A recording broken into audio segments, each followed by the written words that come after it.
All right, we are ready. So this is going to be the second session of Bleak, White, Dark. I'm going to be running this using the Journey system from Rob Barkley. I will put a link in the description below for anybody who wants to check it out. Basic a die 10 system. Super light on the rules, more focused on the role play, and that's about it. So last session, all of you guys decided to head out to Antarctica, the Ross Station to be specific. And basically, each of you came there for a different reason. Let's see, Marshall, you went there to improve your survivability skills and be more awesome. Let's see, Gunnar, played by Liam. You're the penguin guy. That's what I have written down for you anyway. You like penguins. And let's see, that puts Rush, you're playing Mac. You're more the station mechanic. You got to get to work with Russell and Hugh and a few other people. Russell's a bit of an asshole, you've learned. And Nathan, you weren't in the last session, but you're all set and ready to go this time. Why don't you give us a rundown about your character and kind of introduce yourself? And then we'll do a recap. About what he looks like, or what do you? Yeah, just a basic concept and what you look like. What do the others perceive about you? He's early 20s student, very young-looking guy, kind of skinny. Basically, well, there's a picture there. I don't know if you guys can see that, but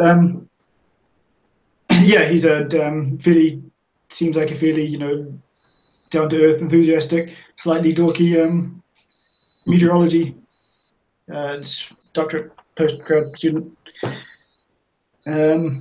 Yeah, he's a little bit technically inclined in terms of electronics and such, but yeah, I don't know what else. Nice. Nope. You'll be able to jump right into this. Before we get too far, would Dave have any interest in partaking in the hockey match that's getting ready to be played?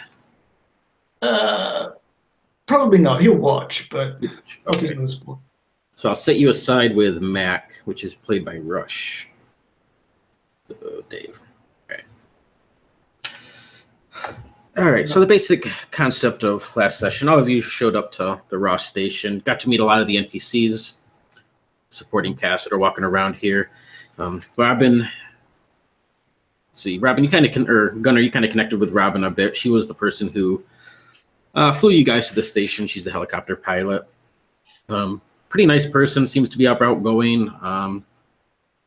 Just all around kind of person that wants to hang out. She doesn't do much more besides run the helicopter and run supplies back and forth between stations.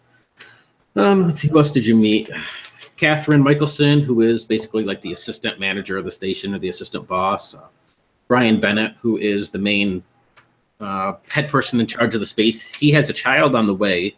His wife recently retired, and he actually gets to retire in 3 weeks. So he's kind of not necessarily given up his role, but he's expecting Catherine Michelson to pretty much just take everything over from this point on. He just spends his time, talking with everybody, having a few good days, with the last weeks that he's here and trying to enjoy, these last couple of days with him before he leaves.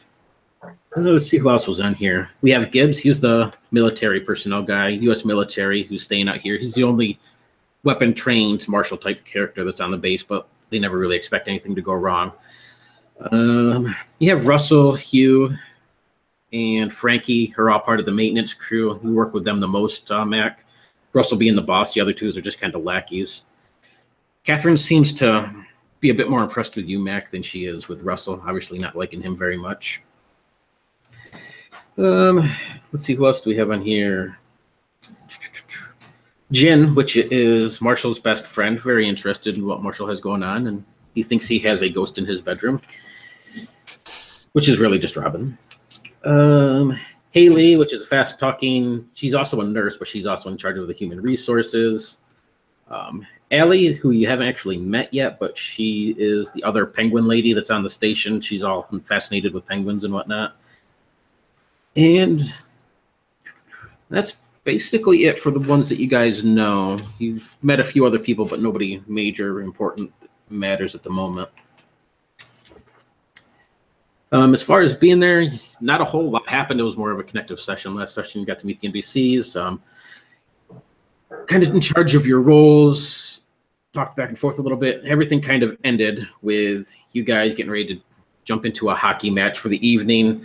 Everybody's looking to release a little bit of energy, have some fun, get to know you guys as you get to know everybody else, and then everybody's hoping to retire back up to the observation deck later for some drinks, snacks, and basically just get to know you guys and what you're about and vice versa. So with that, you guys have anything else to add, or should we jump right in? No, I think I'm good. Do I sound all right now, by the way? Yep. I see you. Sorry about that earlier. My microphone was for some reason set to my camera, not to my headset. And I'm like, I had it muted, and yet you guys could still hear background noise. I was getting a lot of dings from Facebook, it sounded like. Yeah, I'm sorry about that. That's all right. These things happen. I'm ready to go. Alrighty. As I learn about the Swedish military. All right. I really should have done all this. I need more desk space. All right. So all of you have headed down into the gymnasium aspect of this Ross Park station. Nice, big, large gym, about the size of your typical basketball court. But you can see Gibbs, this large military veteran type guy, was shooting hoops for a little bit. Basketball's over in the corner, and he has put on a pair of basic rollerblades now. Has a hockey stick in hand. Two teams are getting set up. The teams we have Gunnar. You're with Gibbs, Kevin, Robin, and Allie. And then Marshall, you were with Bennett, John, Jin, and Ashley. Mac and Dave, you guys are off to the side watching, enjoying the show as it is. They recommend that you wear pads, mouth guards, whatever kind of gear you can get, but they don't offer any. When you look around, you don't see any gear. None of them seem to have any gear either. Robin will kind of swing over to where you're at, Gunnar, give you a bit of a smile. You ready for this, boys? As ready as I'll ever be. Looks like a bit of hesitation in your eyes. I'm ready to go. Just direct me to the rollerblades. Putting over to the side. Glad to have you on my pile. Got a whole pile of rollerblades all kind of piled up, ready to go.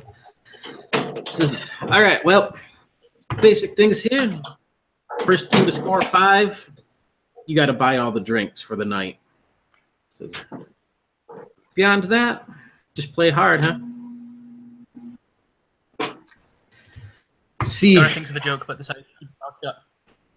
You see everybody kind of takes their space, 3 forwards up on the line, and then 2 people back. One person takes the goal position. I'll leave it up to you guys. Gunnar, Marshall, which one of you wants to, be there for the drop puck or the puck drop? I probably would not. I'd wait to see if there was someone slightly bulkier. I would also probably go around and introduce myself to all my teammates. Oh, yeah. A warm handshake. You've met Gibbs. He's the more athletic military guy. Kevin Gallagher, longer hair, has a bit of a goatee. He smiles, doesn't really say much, but introduces himself as Kevin. You've seen him earlier. He was in when you guys were in the kitchen area, working with Jin and another person. Looked like some sort of puzzle, but it looks like he's part of like the IT crew or some sort of passion of that. Robin already, and Allie. Oh yeah. When you come over and you introduce yourself to Allie, you see this very tall woman. She's probably 6'6", 6'7". Very, very skinny for the most part. Long blonde hair, not really manly features, but very chiseled sort of features. Looks like she's almost like bodybuilder-like. I mean, very tense muscles, very chiseled type face. She offers a semi-warm smile, gives you a little bit of nod, and says, "I do not know the English very well, but my name, you can call me Ali. I like the Chekov Penguins. I hear you fascinate with them as well." Oh yeah. Trying to make sure that they're not as endangered species as they are. I'm trying to get enough eggs that we can take it back to and raise them in captivity, hopefully. Oh, yes, the eggs. That's the whole reason I'm here. Tomorrow, yes, we go to the penguin outpost and gather eggs. Yes, you come with us. Absolutely. Yes. She kind of claps you on the shoulder with this warm sort of smile, but you can feel her grip on her. It's pretty heavy on your shoulder, quite strong. Offers you a bit of a nod and kind of skates off over to the corner where she gets ready. Robin pulls up in front of where you're at, Gunner. Smiles. She's like, well, look, it's like it's me and you, darling. We're going to drop the puck. She looks over. Dave kind of waves you over. How about you drop the puck for us? Instead of just sitting there watching, you gotta get a little bit involved, right? I don't know what you mean by drop the puck. She puts this, it looks like a puck, but it has little ball bearings on either side of it into your hand. This is very simple, darling. Just hold it right here, drop it, preferably a little bit more on my side of the line. We'll whack it out of the way, and hey, we can go from there. Just be sure to get out of the way fast. You know, I don't want to knock you on your ass or anything. He kind of scoots backwards slightly and leans forwards, holding the puck like this. That's right. Now I got to do is a little bit more my way, a little bit more my way. Give it a drop. He actually does move it her way.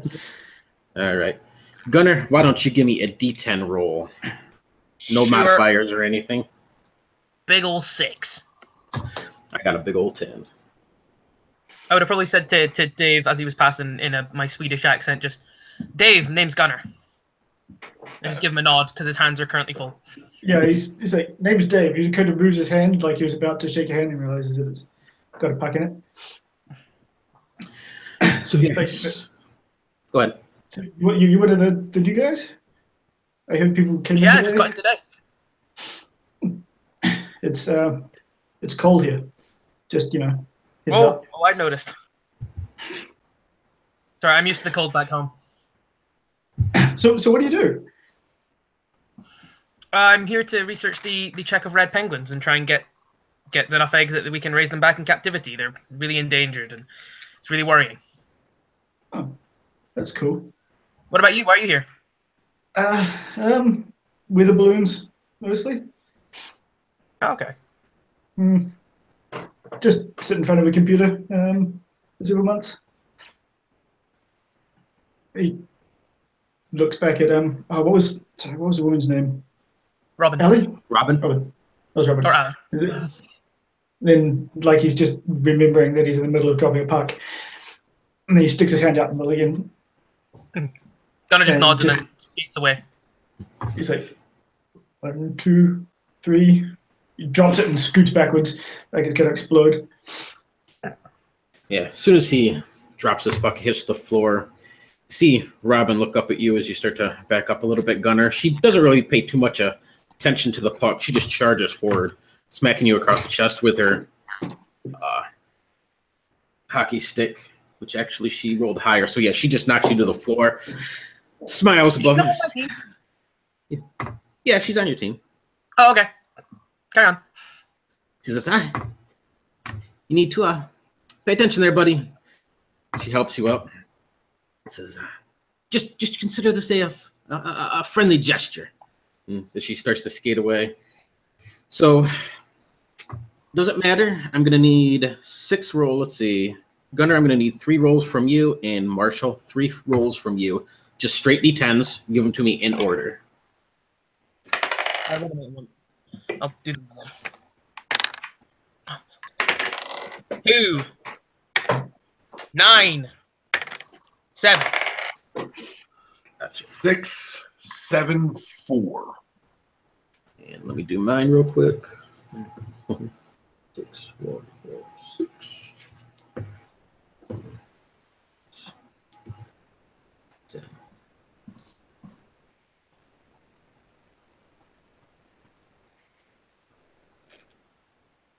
All right. So the way this works, just a quick little kind of mini game. You guys can detail most of it how you want. So let's see. The first one, Marshall, your team scores. I'll let you kind of take it. Do you take the puck? Do you pass it to somebody else? Kind of just totally up to you on how you want to. I think Marshall would try to move it forward as much as possible, and then when he's seen a clear chance, he would pass the puck and kind of take a little pot shot at Gunner. Nice. So do you even notice it, Gunnar? So you had a 2 versus his 6, so probably not. So what happens to you is you were too busy looking elsewhere? Yeah, that sounds about right. All right. Not focused enough, Gunnar. Come on. See, let's see who's your Kevin is your goalie. So yeah, as he kind of comes forward, completely misses this puck. It looked like he kind of stared back at you for a second, Gunnar, almost like he was gonna say something to you, whatever, as the puck skitters past into the net. He quickly throws it back out to the center, over to you, Dave, where you can drop it again. This time, Gunnar, you get the puck as you're just kind of flying down the line here. And how do you score? What do you do? I'd probably pass it to someone like Robin or Gibbs, because I imagine Gibbs is a guy who's probably played this a decent chunk. But I've played ice hockey back in Sweden, so I'm probably quite flippity-doo-dah. But I'd probably pass it to someone else, just because I don't want to take the glory for myself. That's so rude. And whose Jin is their goalie. So yeah, as soon as you hit this in there, he stands up, takes off these big heavy gloves he has on, throws them down, kind of walks over to you. Jin's a small guy, about 5'1", Asian, really skinny. Looks at you up and down for a second, Gunnar, then just kind of smacks you on the shoulder. Very good one, very good one. I'd like to speak with you a little bit after the hockey match. I'm really not any good at this game, but I wanted to see if I could speak with you about your friend, Marshall. You know, I have a few things. I'm looking maybe to get a little bit of work. So maybe after this game, we could kind of connect a little bit, just you and I. I know you got a thing with Robin over there after too, but you know, I'll only take like 5 minutes of your time. You two look like you're good buddies. Robin said something that you were his bitch, and I thought maybe, you know, you might be able to get me in a little. So anyway, I gotta get back to the net. And he turns around and like hustles back over to the net real quick, getting ready. Gunnar looks like he's about to respond, but Jin's already gone, so he's like, "Oh, okay, let's go." Let's see who won the next one. That would be Gunnar. You won the next one as well, so go for it. What happens?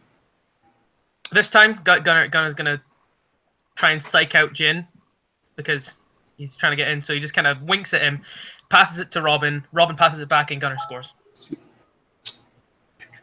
Syncopation. He throws this thing back out. Gibbs comes over, kind of smacks you on the back, nods a good job. Hopefully we won't be buying drinks tonight. It'll be all of them. Here's hoping. Next. My father was in the military back home. Really? What part of the branch? The word I can't pronounce because it's Swedish, and I've also closed the page, so I can't repeat it. I'll do my best. The Forsvarsmakten, just the army. That's my whole family, army vets. My grandfather was a Marine, but outside of that, you know, we've all been in the army. It's a grand time. Going on 14 years for myself. One more. I'm hoping to retire next year and head home. 2 young kids help take care of. It's been a good time, but it's one of those lives that you just get tired of after a while, you know. I'm ready. My dad used to say. But yeah, sounds like a fascinating thing. You'll have to tell me about it sometime. I'm not too familiar with the Swedish Farfignugan or whatever it is you called it. I'd be more than happy to tell you as much as I know. I wasn't really interested in the army myself. Well, you don't really look like the army sorts lad, but who am I to judge? Kind of smiles as he skates back into position. This time it swings up. It is Gunnar and Marshall. Both of you are up at the front to have the puck dropped. Dave, I'll let you pick. Who do you give the advantage to as you slide the puck one way or another? Actually, when he comes up, he looks at Marshall. He's like, "Look, are you Marshall King?" I am. You. Oh my God, I love your show. What are you doing here? Prepping up for the next season. Trying to find some cool and interesting places. Oh, that's cool. I heard it got cancelled. Just delayed for now. Nice. Right. Fuck. We'll see how long it stays delayed. I say with a smile. Ooh, I am definitely giving advantage to Marshall. Nice. So I need a roll between Gunner and Marshall. This is going to be a dex roll, but Marshall, you can roll twice and take the higher one. Twice to take the higher? Yep. I rolled 5 10, but that's only an 8 because I have -2 dex. Yeah, right. What was yours, Marshall? 5 both times. All right. Well, Gunner, you get it anyway. I think I'm probably still a little distracted. You know, I have a fan. Everybody else is giving me crap. So as the pucks get back and forth between both teams, you guys go for several minutes. It's just going back and forth and back and forth. The door opens up over in the corner by where you're sitting, Mac, and you see Catherine come through. She looks across the room, looks a little annoyed at all of this going on, and locks eyes with you. Kind of nods a little, walks over, takes a seat on the bleachers beside you. Didn't want to partake in the game tonight, Mac?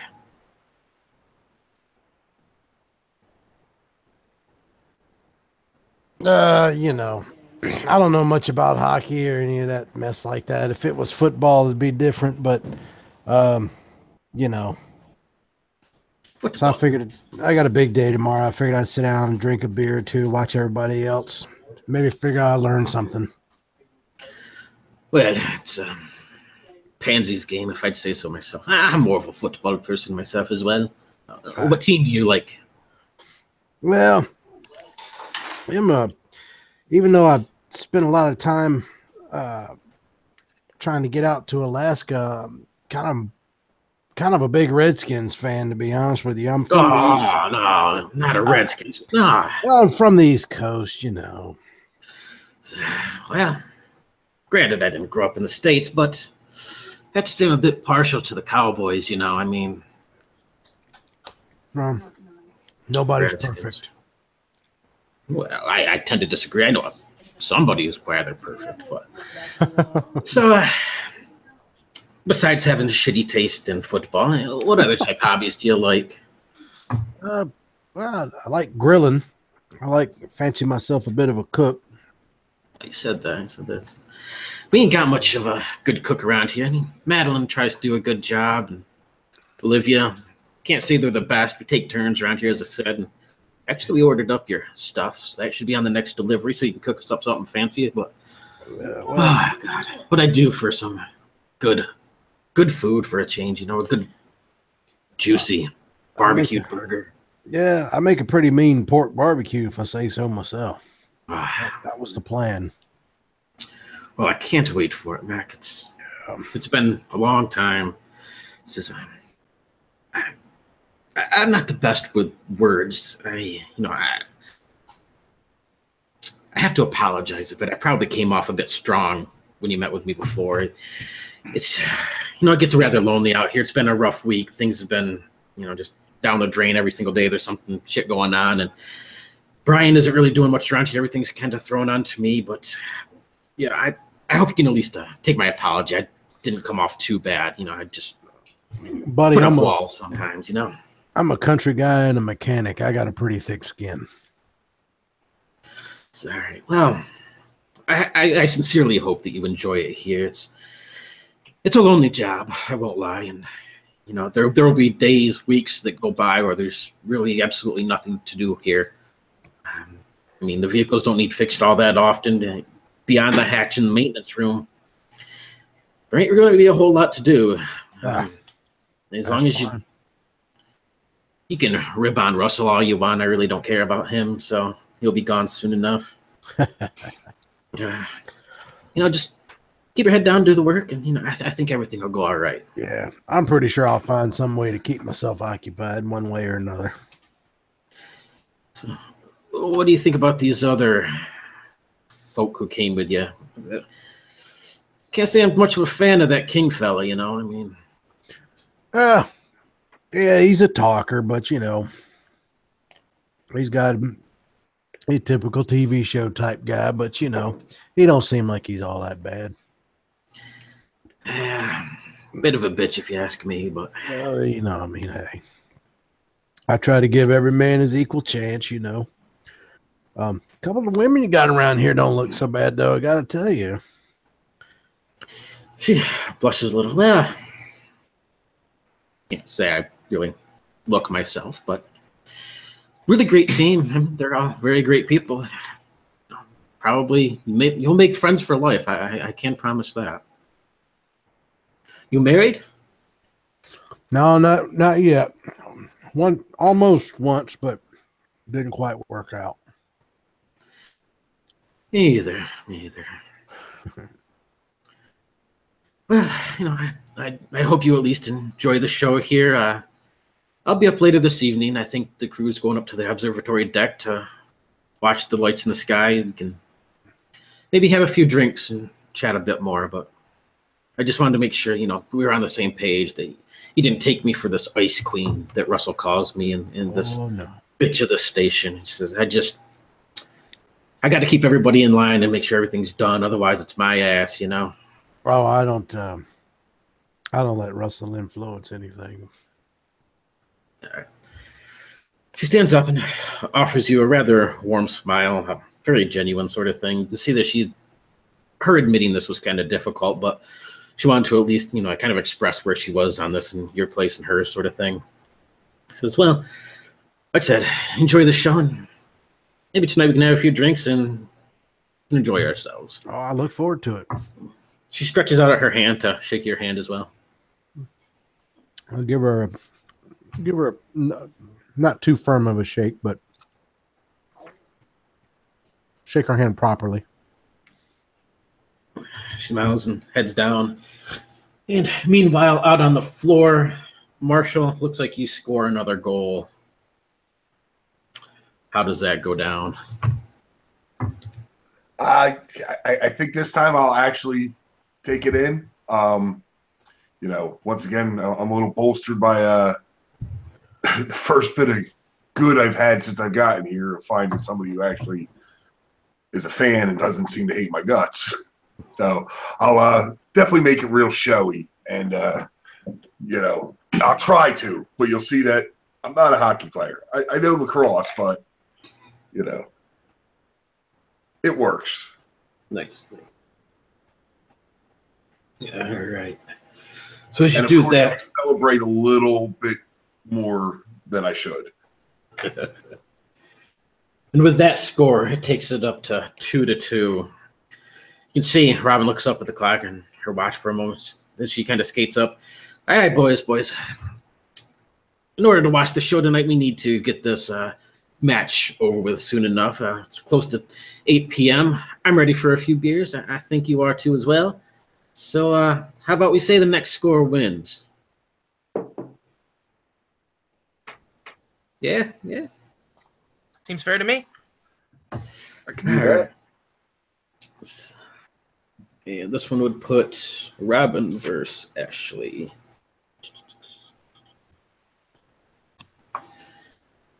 So, Dave, you have Robin, the pilot. You've seen her about quite a bit. Southern, nice country type girl. And Ashley, it's actually one of the new characters we haven't really looked at yet. Which one is she?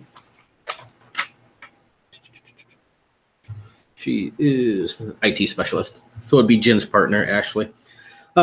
Smaller girl, maybe 5'5", 5'6", real skinny. Not very good at hockey or anything, but she looks like she's having a good time. She's young, maybe 19, 20. Looks like she's out here for some sort of college program. Or that's what you've heard anyway. But she skates up beside you, Dave. Robin on the other side, and they both look at you. Robin smiles. All right, honey. You ready to drop this last one? I got it. Now, before I drop this, would anybody, be inclined towards buying me beers later?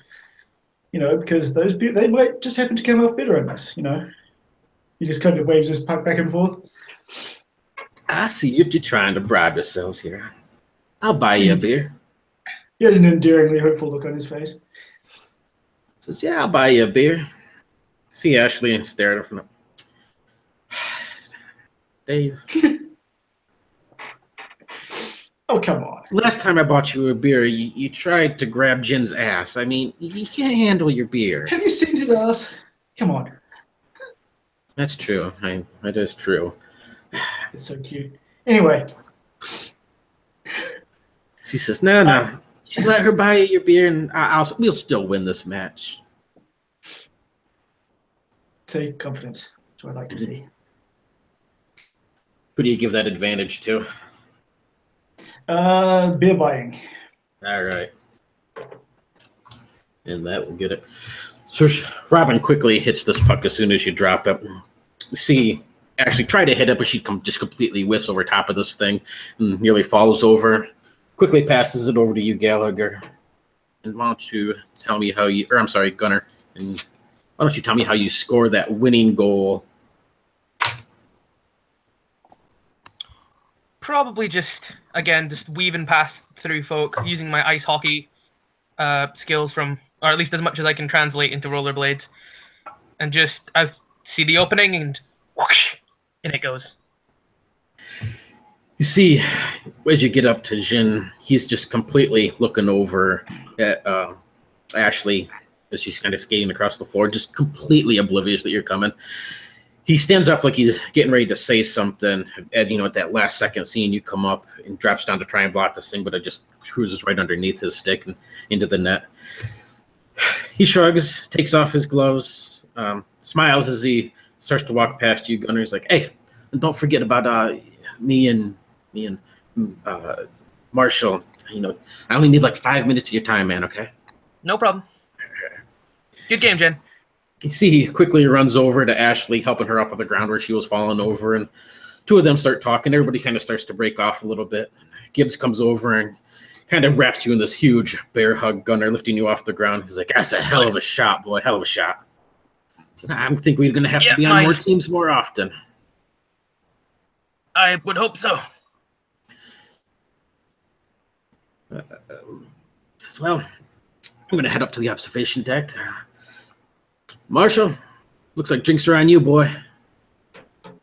Hope you brought your money, because I can drink a lot. Deal's a deal. Everybody kind of breaks off, starts gathering their stuff up. I go and shake everyone's hand and say, "Good game, good game, good sport." Well, see, Allie, as you walk up to her, she smiles. He was very good as the stick and puck game. Perhaps you can give me lessons later with the stick. Well, we're going to be here for a while. Very, very good. But I can't wait to the tomorrow. We shall go out to the penguins and collect the eggs. It's very cold. It's be bright and early, roughly 6 a.m. It's still dark, but it's always dark out here. So, but bundle up, extra layers. It's be very cold, and it's a fascinating place. These Chekov Penguins. I've got plenty of blankets. They're a bit arrogant and grumpy, but if you compliment their chin feathers, then they smile a bit, and they're a bit more comfortable to be around. But I do not go up to the observation deck. I get my beauty sleep now, so I see you in the morning, eh? See you in the morning, Allie. She smiles. As I walk by Gunnar, I'll give him a little smack on the bottom and say, "I think she was complimenting your tail feathers there." There's a lot to compliment.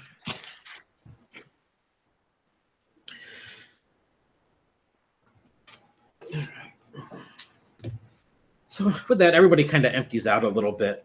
You see a girl that was been sitting on the bleachers. You've seen her in the hallways and stuff around, but she stands up, walks past you, Gunnar, and past Marshall, and comes up to stand before you, Dave. You'd recognize her as Olivia. She's basically just the spoiled rich brat who vacations here for something to do.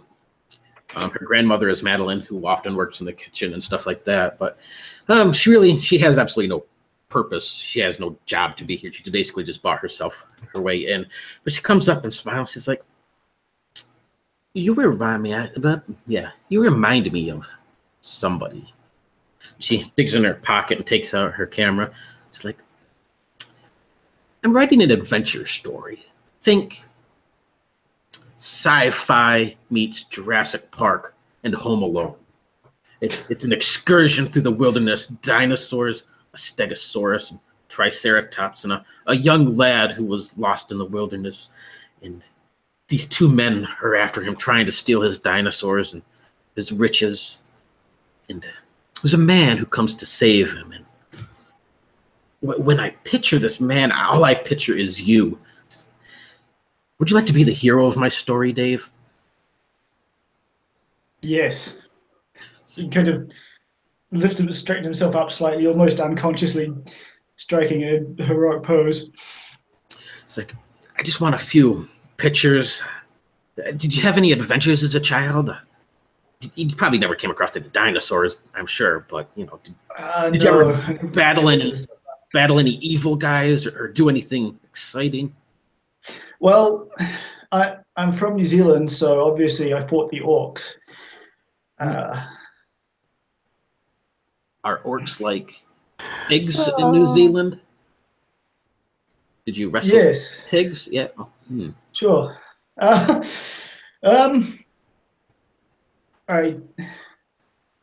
did it like 3 days straight playing GTA online once.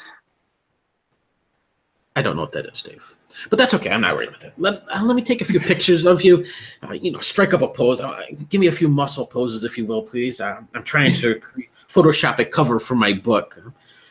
Preferably, you'll be better shirtless, in your manliness. But I could understand if you're not quite. It's a little chilly down here, but I can Photoshop like Schwarzenegger's body on your head or something. When you do send it to me, I want that picture. She steps back, taking several different pictures from different angles and having you move in different ways. He looks ridiculous attempting to strike dramatic poses because he's just the kind of person that looks ridiculous trying to do serious things. This is amazing. Says, well, Dave, I'd love to maybe get with you, maybe interview you a bit, try and get some ideas for my story. Like I said, it's kind of like mixing. Oh, what's that movie? Like Alien, and maybe bringing in some dinosaurs, and maybe like the Grinch. Maybe I'll take some inspiration from the Christmas Grinch story. That guy, then he's sliding down the hill. So many ideas. This is what I have to live with in my creative muse. So many ideas. Sounds like something. Yes.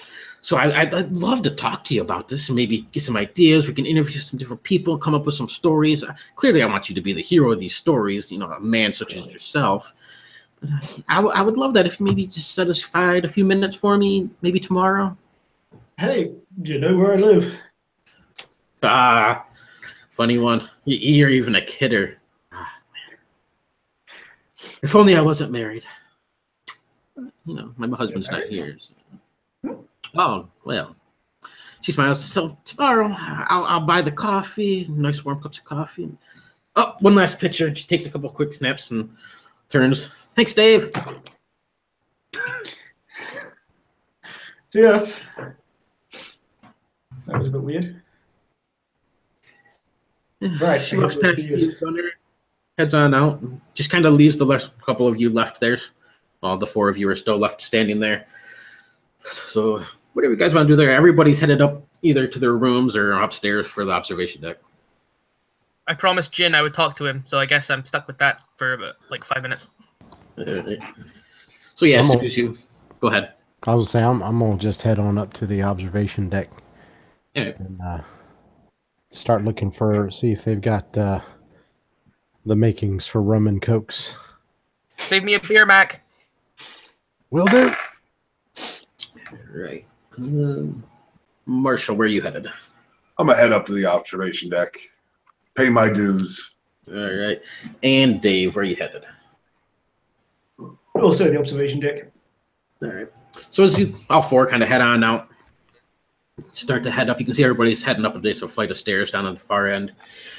Jin pops out on the corner, tapping you on the shoulder, almost nonstop. Gunner, he's like, "Did you talk to him? Did you talk to him?"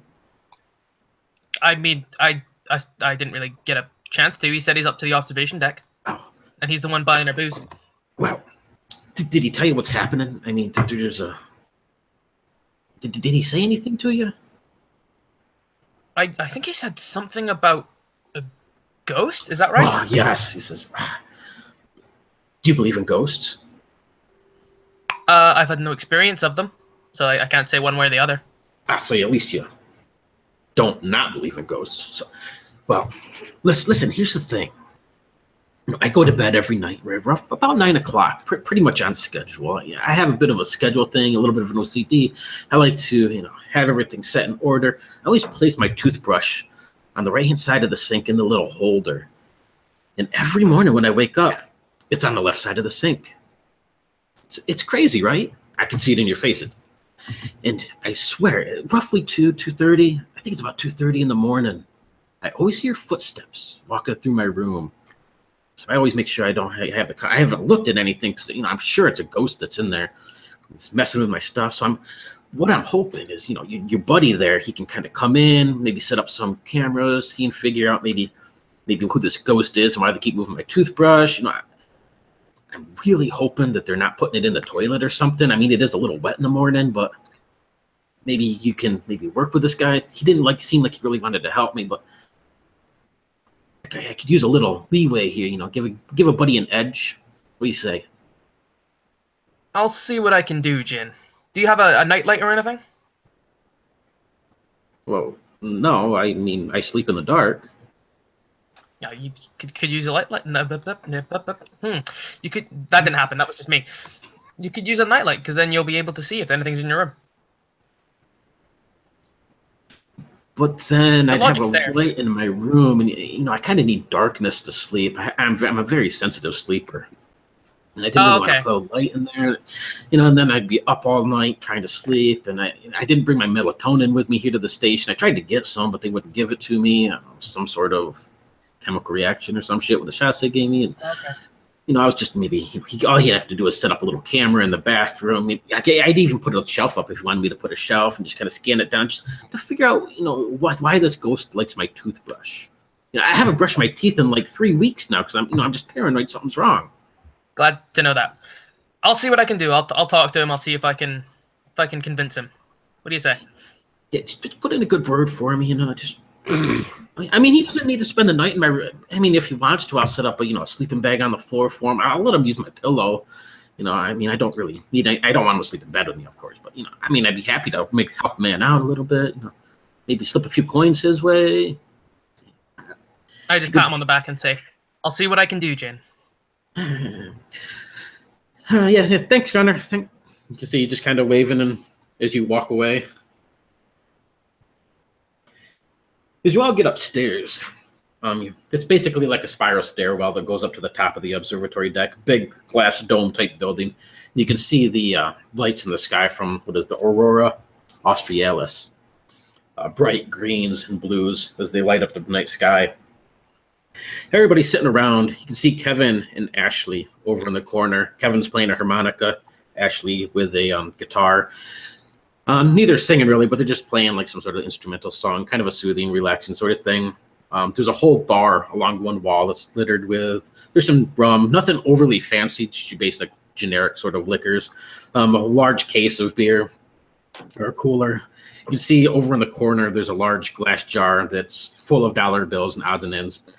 Brian quickly comes over when you guys enter, shaking your hands. He's like, I'm glad you guys could make it. Hopefully you can enjoy a bit of time here.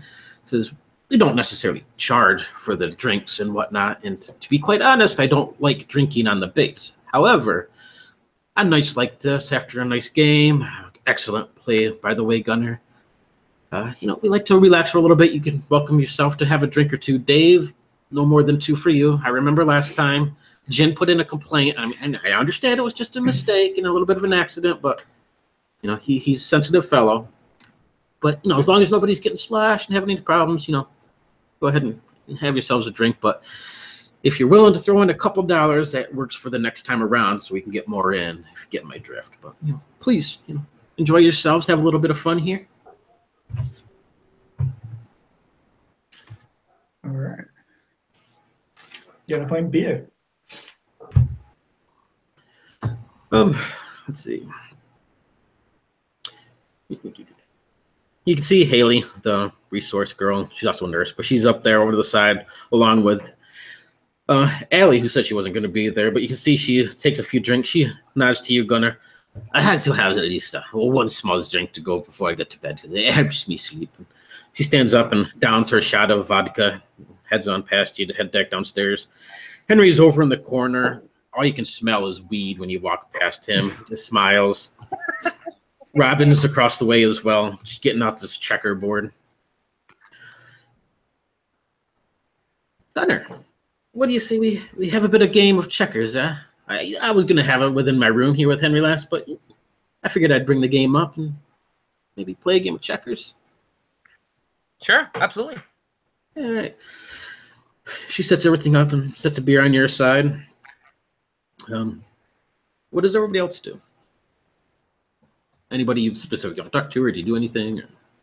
I'm going to fix myself a big rum and Coke and just kind of sit, watch, see what everybody else is up to. For the most part, everybody is relaxing. As you look around, you notice that Catherine isn't here. You know, as time passes, she never ends up showing up for a while. Dave, what do you do while you're up here? I'm going to grab a beer of any kind, not discriminating, and going to go and talk to what's his face name? Marshall. Sorry, just sidle up. Yeah, when you find me, I'll be sitting there with a glass of something like a scotch or a bourbon, something. But I'll be setting the camera up in different places, trying to get some stock footage and some cool shots of the Aurora Australis. And kind of taking notes for ideas. I lean in front of the camera and I'm like, "Go Warriors!" So. Hello again. I'm sorry. What was your name again? Dave. He sticks a hand out. Dave, it's a pleasure meeting you. It's always nice to meet a fan. Sure. Are you here to do a video on that ghost in Jin's room? Did he talk to you about that? He says he's got a ghost. Does Gunnar overhear that? Could do. It's not that big a room, I don't think. Gunnar's just like. Yeah, I tell you, I didn't come all the way up here to do a story on a ghost in a room, but I mean, can't look a gift horse in the mouth. I'm sure at some point I'll take a look at it. No, I figured I never did a survival episode in such a harsh climate. Figured I'd come up, and then I keep hearing about this other station too. What other station? Station? Are you familiar with it? No.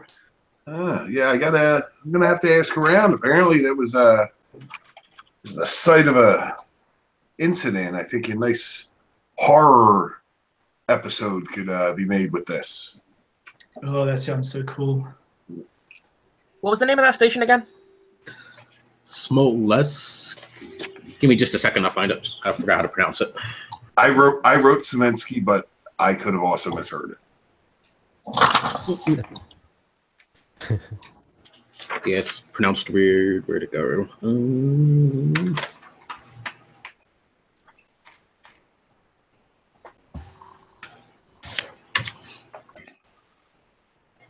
Smolensky. Yep, Smolensky station. That is so Russian. That's why I couldn't quite remember if that's how it was. Smolenski. Smolensky. Nailed it first time. What a lad. It's nowhere near as hard to pronounce as Forsvarsmaken. That is true. So there, Dave, I know at some point while I'm up here, I'm going to try to take a day trip up to that station. If you want to come along and see a little behind the scenes, how we do things. Oh, hell yeah. When I say we, I kind of put my hand out like my team's supposed to be there and get a little shrug of the shoulders. he seems oblivious to your lack of a team, as far as you can tell, anyway. I'd say, yeah, that'd be great. You get a little claustrophobic cooped up in this space. How long are you going to be here? Because I'm here all winter and it's dark the whole time, apparently. Apparently, so am I. Was not aware that my trip was scheduled for this amount of time, but just the paperwork fell up by my personal assistant. Might as well see it through. I'm gonna take my rum and coke and kind of meander over there to them, since they're the only two that aren't engaged in conversation. Modesto, you mean? Yeah, with you Dave, two. I don't know if you had a chance to meet Mac yet. No. Name's Dave. He sticks a hand out. He sticks a big meaty hand out and says, "I'm Mac. I'm the station mechanic." You look it. You give him a good Oh, chuckle. you're replacing that guy that got smushed? Yeah, that's what everybody keeps talking about. Oh, yeah, I heard about that. So Good luck with that, I guess. yeah, if you're not careful, you work with machinery, you got to be careful, and you don't pay attention, bad things happen. So that's kind of how that works. Hey, Mac, did you go take a look at that already? The site of the accident? No, not yet. They were too busy showing me there's a hatch down in the maintenance room that looks like somebody drove a truck into it from the inside. I don't know what the hell they did, but they busted it up real good. So I went to go take a look at that. I'm gonna be working on that tomorrow. Hopefully, I can knock that out pretty quick. All right. When you mention that over in the corner, you'd be like, hey. You look over your shoulder, Mac, you see Henry waving. He's like, I didn't mean to push that card into that hatch thing. It was just an accident, man. I don't know, man. Whatever hit that hatch was bigger than a cart. That thing's made out of plate steel, and it was bent all to hell. Well, I'd like to see the cart that you pushed into it if that's what hit it. I sold that cart, man. Yeah, I bet That you was did. like a year ago or so. Just zooming down that hallway, smashed that thing. Got a bit of a cut on my head. Crazy times, man. Crazy times. Kind of giving my hairy eyeball, like, what the hell? You like to drive, Mac? You look Oh, like yeah. a driver. Yeah, I'll have to take you for a ride sometime. I got myself a hell of a snowmobile out there. Man, I tell you, that thing cruises like a son of a bitch. Yeah. Well, that's one of the reasons I was brought out here was to drive the big snowcats.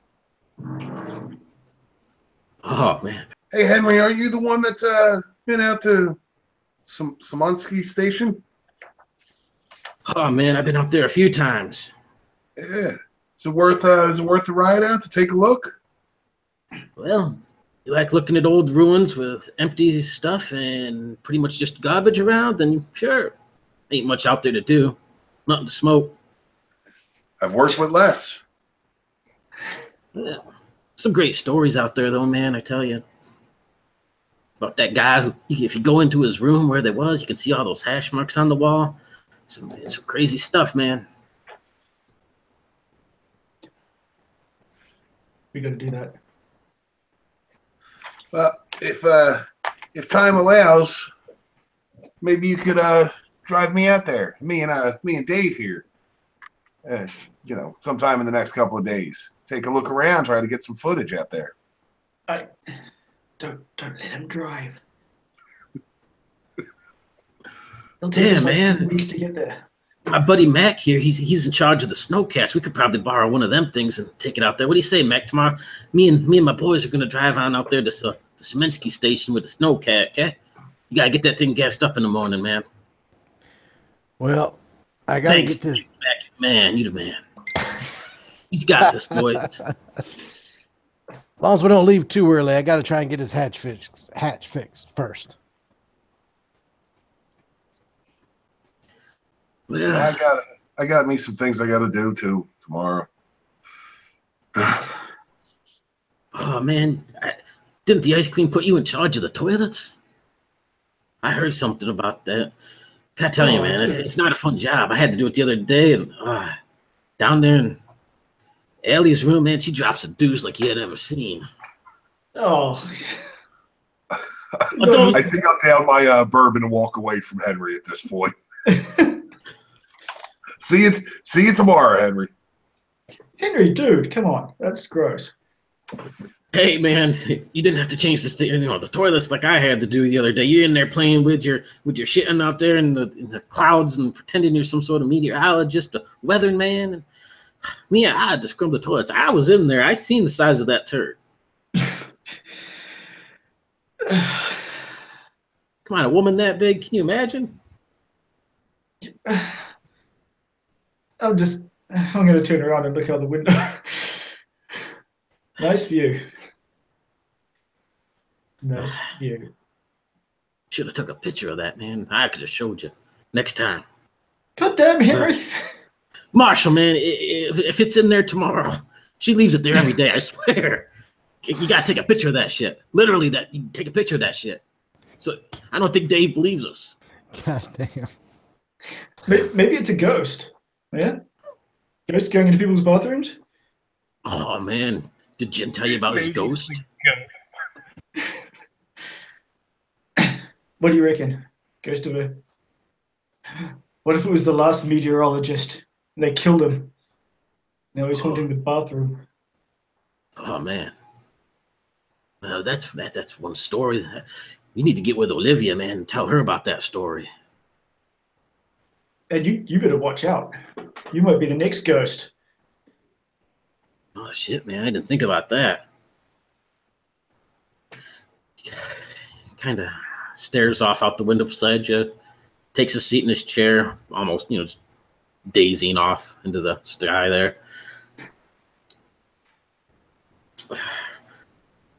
Across from you, Gunner, Robin smiles.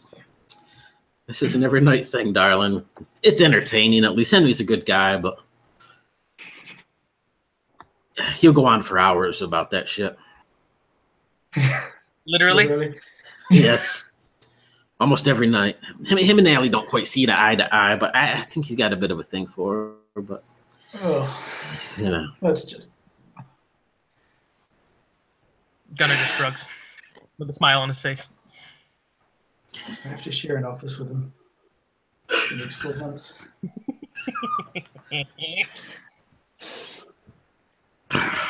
Well,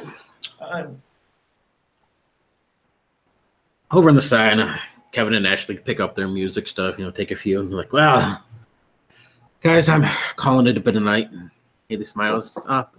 So I need to see the four of you in the morning. Mr. Bennett has a few paperwork that you need to fill out. If he's just up by my office in the morning, he'll be able to fill a couple things out, and everything will be all set and ready to go for you guys.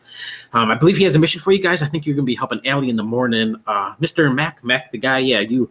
I think you're in charge of fixing the hatch, but I believe Mr. Bennett wants you to at least go on this thing to help them out just in case a snowcat dies. So when you get back from that, which I'll give you all the information in the morning when you speak with me about your mission that you're going to be doing tomorrow, then you can be in charge of fixing the hatch. Let's see, what is it? Gunner. Yes, you, Gunner over there. You're going to be helping out Allie. She's the tall Russian lady. She speaks funny, but you can understand her long enough if you just talk to her long enough. Then you start to figure out the words and her accents, and everything kind of flows in this place. But she's going to be meeting with you. She needs your help with the Chekov Penguins or those little red bird things out there on this. I don't know what she's talking about when she talks about the penguins, because I don't really care about penguins. But you're going to need to be there. Let's see, Dave, you're going to be headed with them as well. Something about just being able to, help out with the weather in case of any storms coming in or any snow blasters or anything like that. And let's see, Marshall, this is your chance to be able to survive. Clean the shitters. Yep, you're going to be doing that when you get back, though, because you will be going on this mission, because Catherine don't think you're going to be able to survive, and she just figures, well, just between me and you, she just figured if one less person to worry about here at the station, if you die out there, then it's not a real big deal. So you're just going to be helping out things a little bit and showing off your survival skills that you supposedly have. So tomorrow morning, guys, 7 o'clock, 7 a.m., I'll be in my office. Come in, get your shit, and we'll be all ready to go, okay? Can we make it 8? Thank you. No, we cannot. If it was 8 o'clock, then you'd be an hour late, and then Allie's going to be an hour late getting out to the station where the penguins are, and then it's going to throw her schedule off. And you ever seen a mad Russian lady? I mean, yeah, 7 o'clock. Gotcha. 7 o'clock. 7 on the dot. You guys have a great night. You too. She turns and hurries out. Okay. Leaving. Does anybody happen to know she's talking in her sleep too? Sorry, what was that? And I'll ask whoever's in there because now I'm a couple of shots deep. I missed what you said. Sorry. I said, does she talk in her sleep too? I haven't seen her breathe yet. It wouldn't surprise me. She could probably hold her breath for a really long time too. Oh man, I got a story about that. Henry says that girl can hold her breath for. We don't need to know. Yeah, Thank you. We don't need to know. We can hear that one when we're riding out in the truck tomorrow. How's my checkers game going? Am I winning? I don't know. Give me a D10 roll. Beat a 6 and you won. Do you want me to roll that as intellect? Because it's an intelligent game? Sure, that makes sense. Oh, I didn't. I rolled a 7, so that's 8, 9. Sure. So yeah, quickly pretty much outmatch her without any problem. She's like, damn, ain't very good at this game. Chess is more my thing, but Andy tried smoking the king the other day, and then it's burnt, and everything kind of went to hell. So I just figured you'd just play checkers tonight. But next time, I'm gonna checkmate your ass. Can't wait to see it. Well, looks like you boys have an early morning. I was hoping maybe we could have a few extra drinks tonight, Gunnar, but apparently Bennett has me headed out to the station, Armand Scott, to pick up a few more supplies. Came in a bit late, so looks like that's going to be my days, but I hope you have fun tomorrow with Allie, learning about the Penguins and doing stuff, and I guess I'm going to hit the sack, so you have a good night, huh, darling? I'll see you tomorrow. Hopefully we can spend the night together some other time, huh? And then he wakes with a smile on his face. I spit out my bourbon.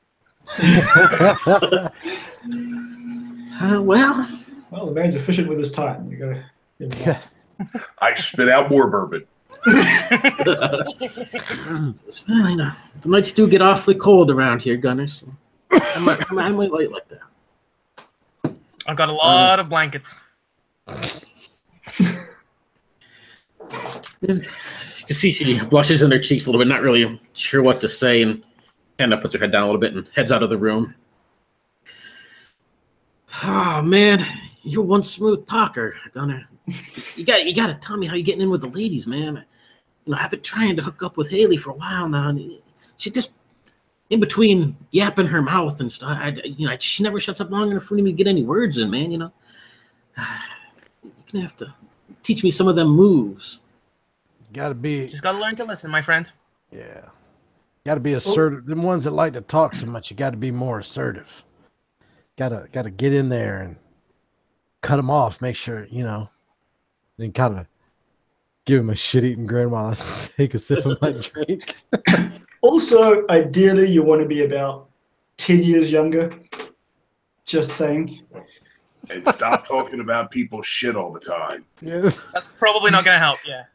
I'm gonna get. Man, just wait till tomorrow, man. When you go in there and there's a turd the size of a watermelon in that toilet, and you got to unclog that shit. No, I get it, but when in the locker room, that shit's funny. But in front of the ladies, my man over here, Jesse, I forget your character's name again. Marshall. I put a thumb over to Marshall. I was like, he's got a really good point, though.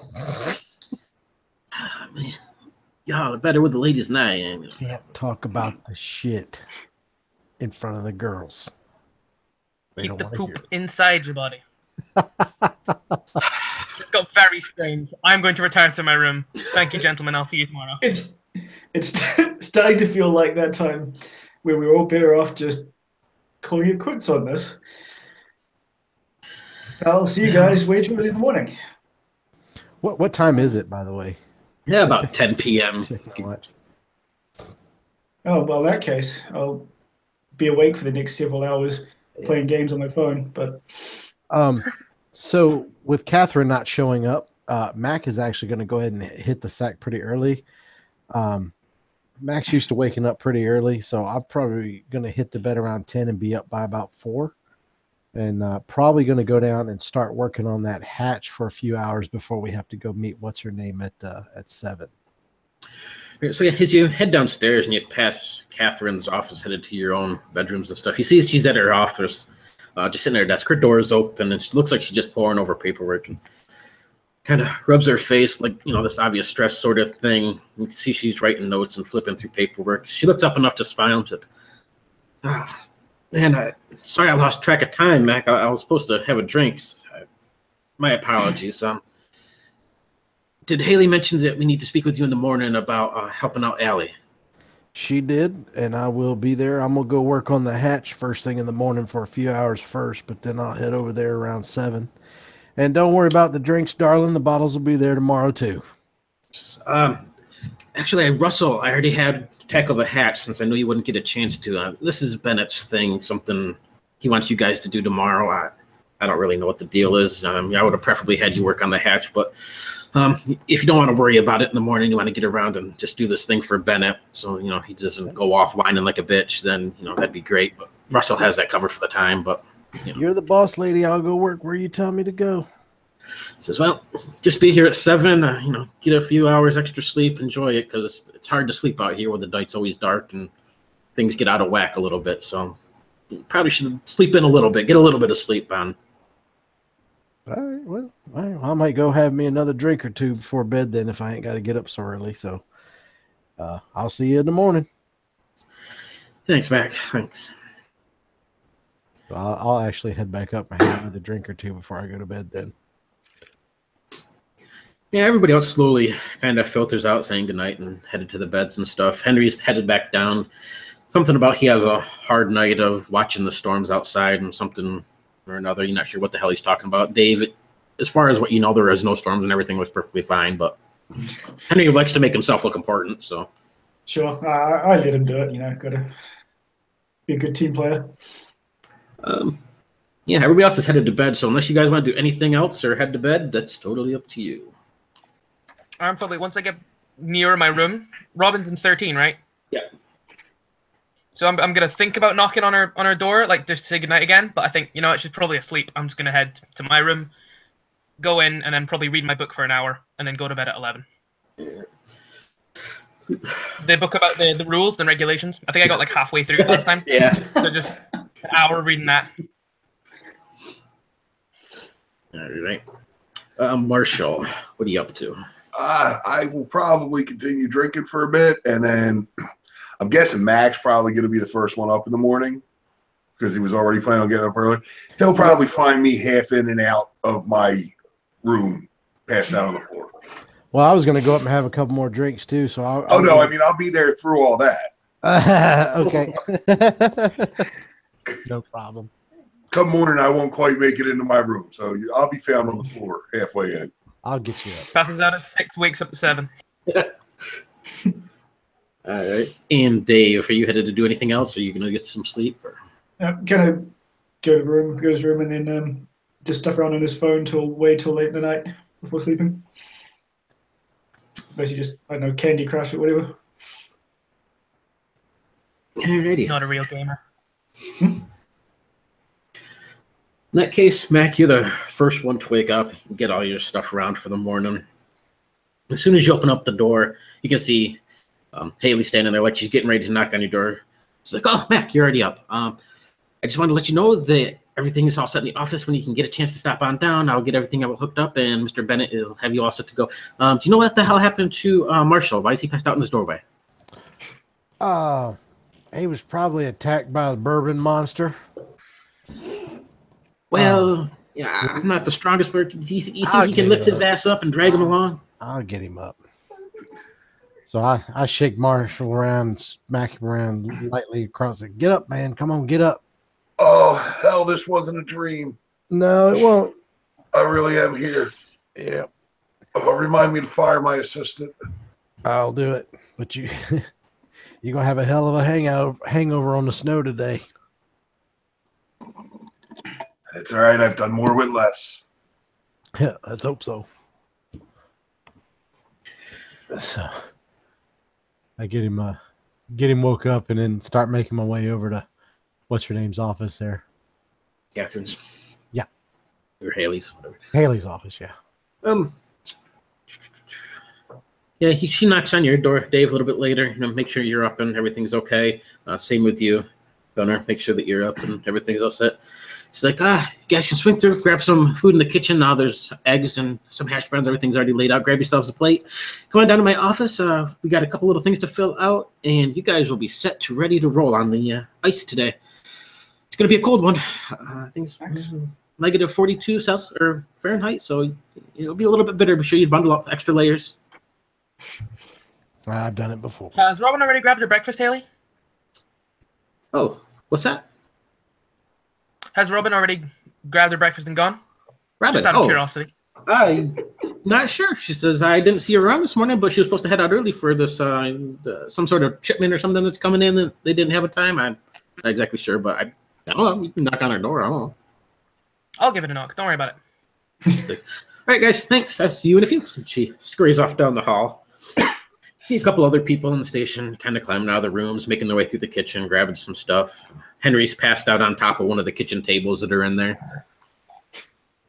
I will give Robin's door a knock, by the way. Let's see if she's up or not. There's no. Or if she's even here. Yeah, there's no answer. Give it a knock. Second time, still no answer. So it doesn't look. And then I had to go get some breakfast. It was just to make sure she was up, or just to grab some breakfast with me. If she wasn't yet. Yep, looks like she's been headed out. Get into the kitchen. You know, all four of you. Besides Henry passed out on the table. A couple of people passed through. But you see Allie at the table. She's got a big notebook in front of her that she's looking through. When she sees you enter, Gunner, she waves you over. Says, this is your Penguins. We're going to be need to bring back at least 4 eggs that I plan to save and perhaps renov. What's the word I'm looking for? Where you keep them warm in underneath. Yes, that's what I did. Do them here so we can help them out. They will be headed to the Australian Zoo later on. But if you can help me, we need to make sure we get the 4 penguins. Penguin eggs. Yes. I've got more than enough blankets. Yes, very, very well. Very well, so I shall see you in roughly a few moments. I'm going to get my stuff and meet you out to the garage with the snowcats. So I see you soon, Gunnar. Thank you. See you soon, Allie. She quickly gathers up her stuff and heads on out the door. Once you guys get your plates and everything, eat up a little bit and head down to Haley's office. She has a notebook set aside for each of you in your file. She says, real simple this morning. We just got to take a couple fingerprints, put them on file, and you guys are ready to go. Catherine's all set in the office with all your stuff. All your gear is already in the snowcat. She says, it looks like there's a few jobs, but I'm not going to get into all that stuff. I'll let Catherine handle that. So just give me your fingerprints, and you guys are off and ready to roll. She'll quickly, try to get you guys through, getting the fingerprints. It's basically like a manila folder that she puts in the filing cabinet, gets everything set, and sends you down to Catherine. When you get in there, you can see that she looks like she has not slept at all the past night. Her hair is a bit of a frazzled mess. Her eyes are bloodshot. Looks absolutely exhausted. She's like, morning, fellows. Mac, I hope you had a good night's sleep. Gunner, Dave. Good enough. Marshall, I guess. Says, so real simple, guys. I don't really know what Mr. Bennett's doing. I had plans for you guys to already start up helping here at the station, but Allie's headed out to the field. Needs a bit of help. Normally we would have had some of the others, Hugh and Henry and some of the others help her out, but Mr. Bennett thinks this would be a good excursion for you newbies and get to enjoy the weather a little bit and learn a bit more about your surroundings. So if you want to take the argument up with him, but you might as well just do it and he'll be off your back and be satisfied. So real simple. Gunner, you're going to be helping Allie collect some eggs and doing whatever it is penguin extraordinaires do with penguins and eggs. I don't know, just help her out. Mac, you're going to be taking the 8-person snowcat out on this mission. I'm going to put you and Hugh in charge of the maintenance of this thing. It's all fueled up, ready to go. Normally Hugh handles all of this, but Brian said it was like a good idea for you to at least be familiar with the systems and stuff. So if you want to drive out there with Hugh, and just drive him out there, I guess. That's what you're going to do. Dave, Henry already said that there's no storms in sight and everything looks good. I think your weather report in the morning looked good, but again, Brian wanted you to go just in case that there's a snow blizzard, like maybe you're supposed to do something because there's snow blizzard. I don't know. Hey, I'm always happy to see penguins. Yeah. I don't know. I don't really care about penguins, but no offense, Gunner. I mean they're cute little fuzzy birds, but I don't know. Anyway, Marshall, did you get the toilets cleaned yet? I was told this was priority, and that was for later. Brian told you those. Very well, in a few weeks this will be my station, and I'll be able to pick these priorities. But if that's the case, when you get back, make sure the toilets are clean, the garbage is changed, and whatever else needs to be done is done. I'll be checking on it. But regardless, Brian seems to think you're some sort of survivalist, and if Mac here crashes the snowcat and y'all are out there freezing on the ice, that you're going to be able to build a fire and save these guys. I think the whole thing's bullshit, but that's your job, to build a fire and keep these guys warm if he crashes the snowcat. Got it? Yeah, I throw up a little in my mouth.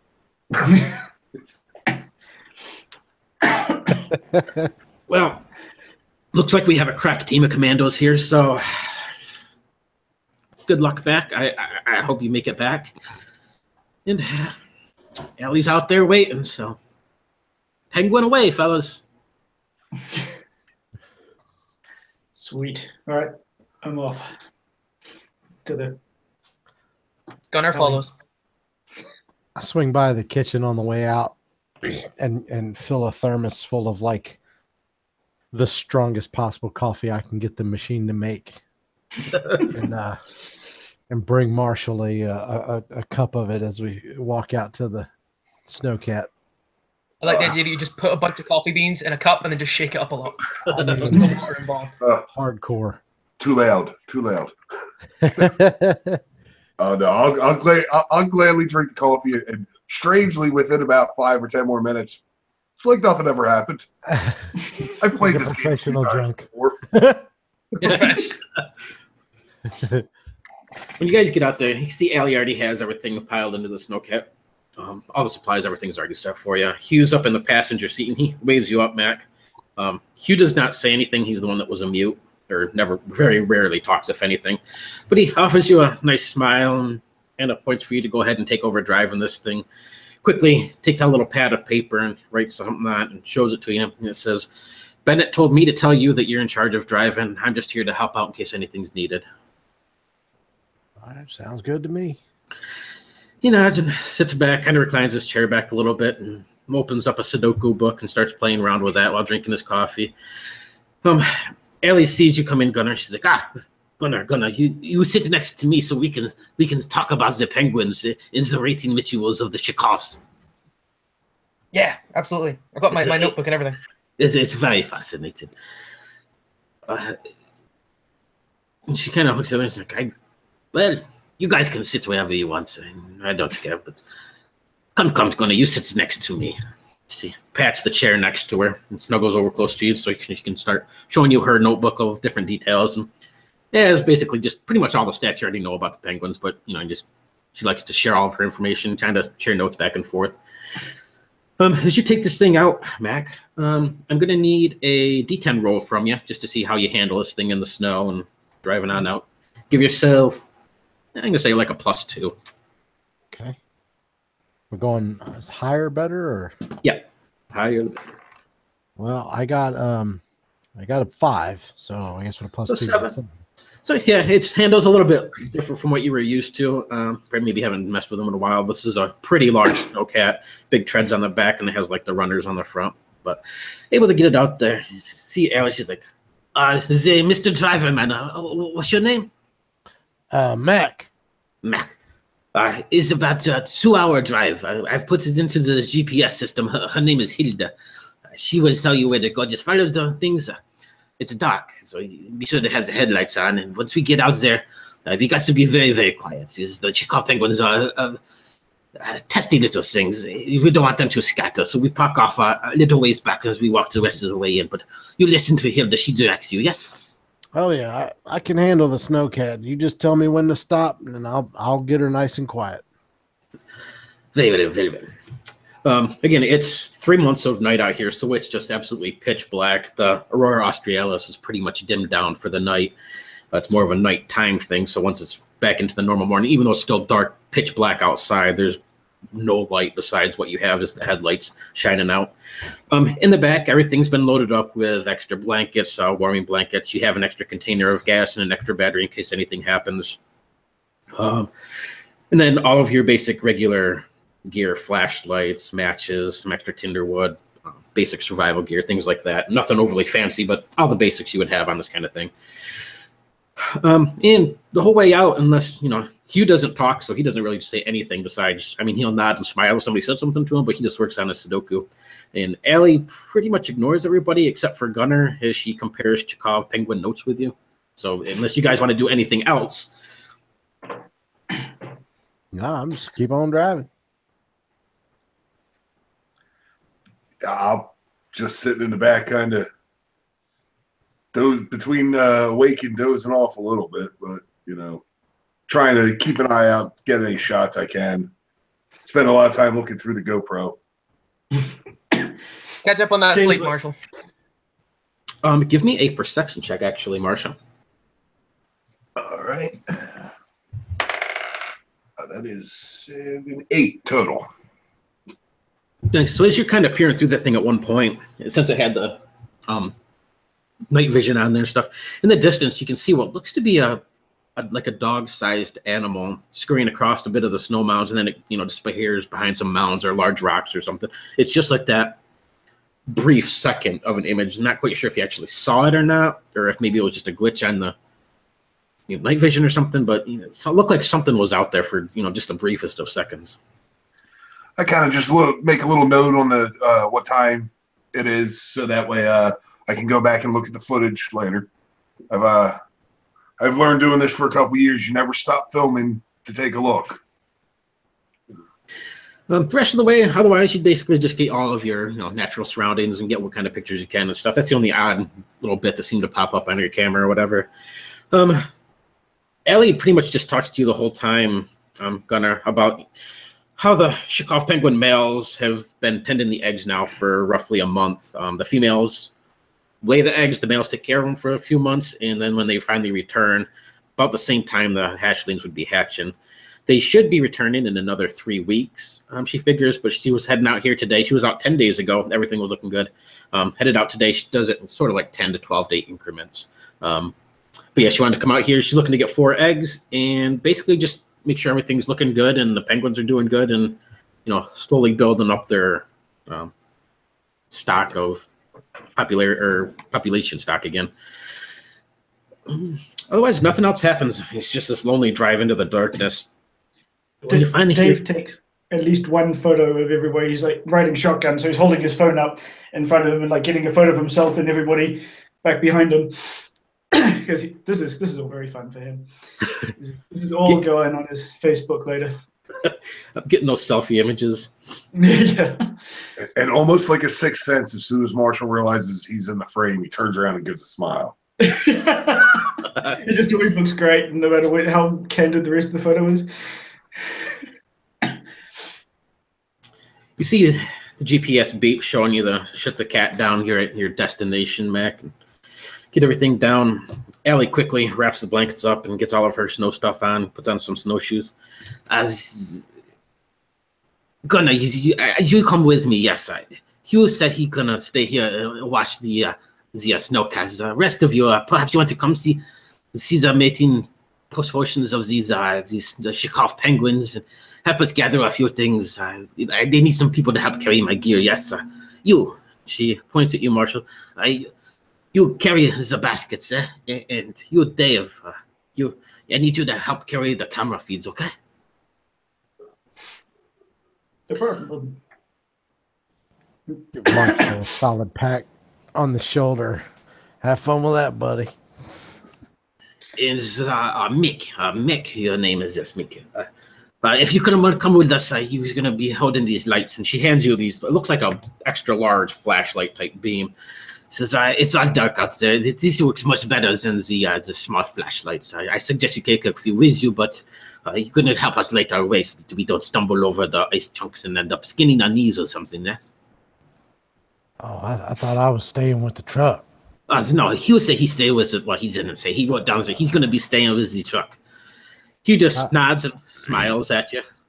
I reach over and grab the lights and then look back over at Marcia and say, well, that'll teach me from talking shit, won't it? And then step on out of the truck. As soon as you step out, it's just this wintry blast, a bitter, freezing cold. You can see the snow is blushed around. It's not a snowstorm, but the wind's here 20, 30 miles an hour and just bitter cold. Dave kind of, as he steps out, zips up the collar on his jacket, and he's like, current conditions are wind chill factor of negative fucking a lot, and current burn time is 3 months. So put on that sunscreen. It's a very fucking cold out here. Bundle up very tightly. We got roughly it's a 10-minute walk until you get to the Chekov Penguins and the penguins' eggs, and it's going to be cold. So, Mick, you send a flashlight ahead. We follow you. Yes. Just walk in that direction there.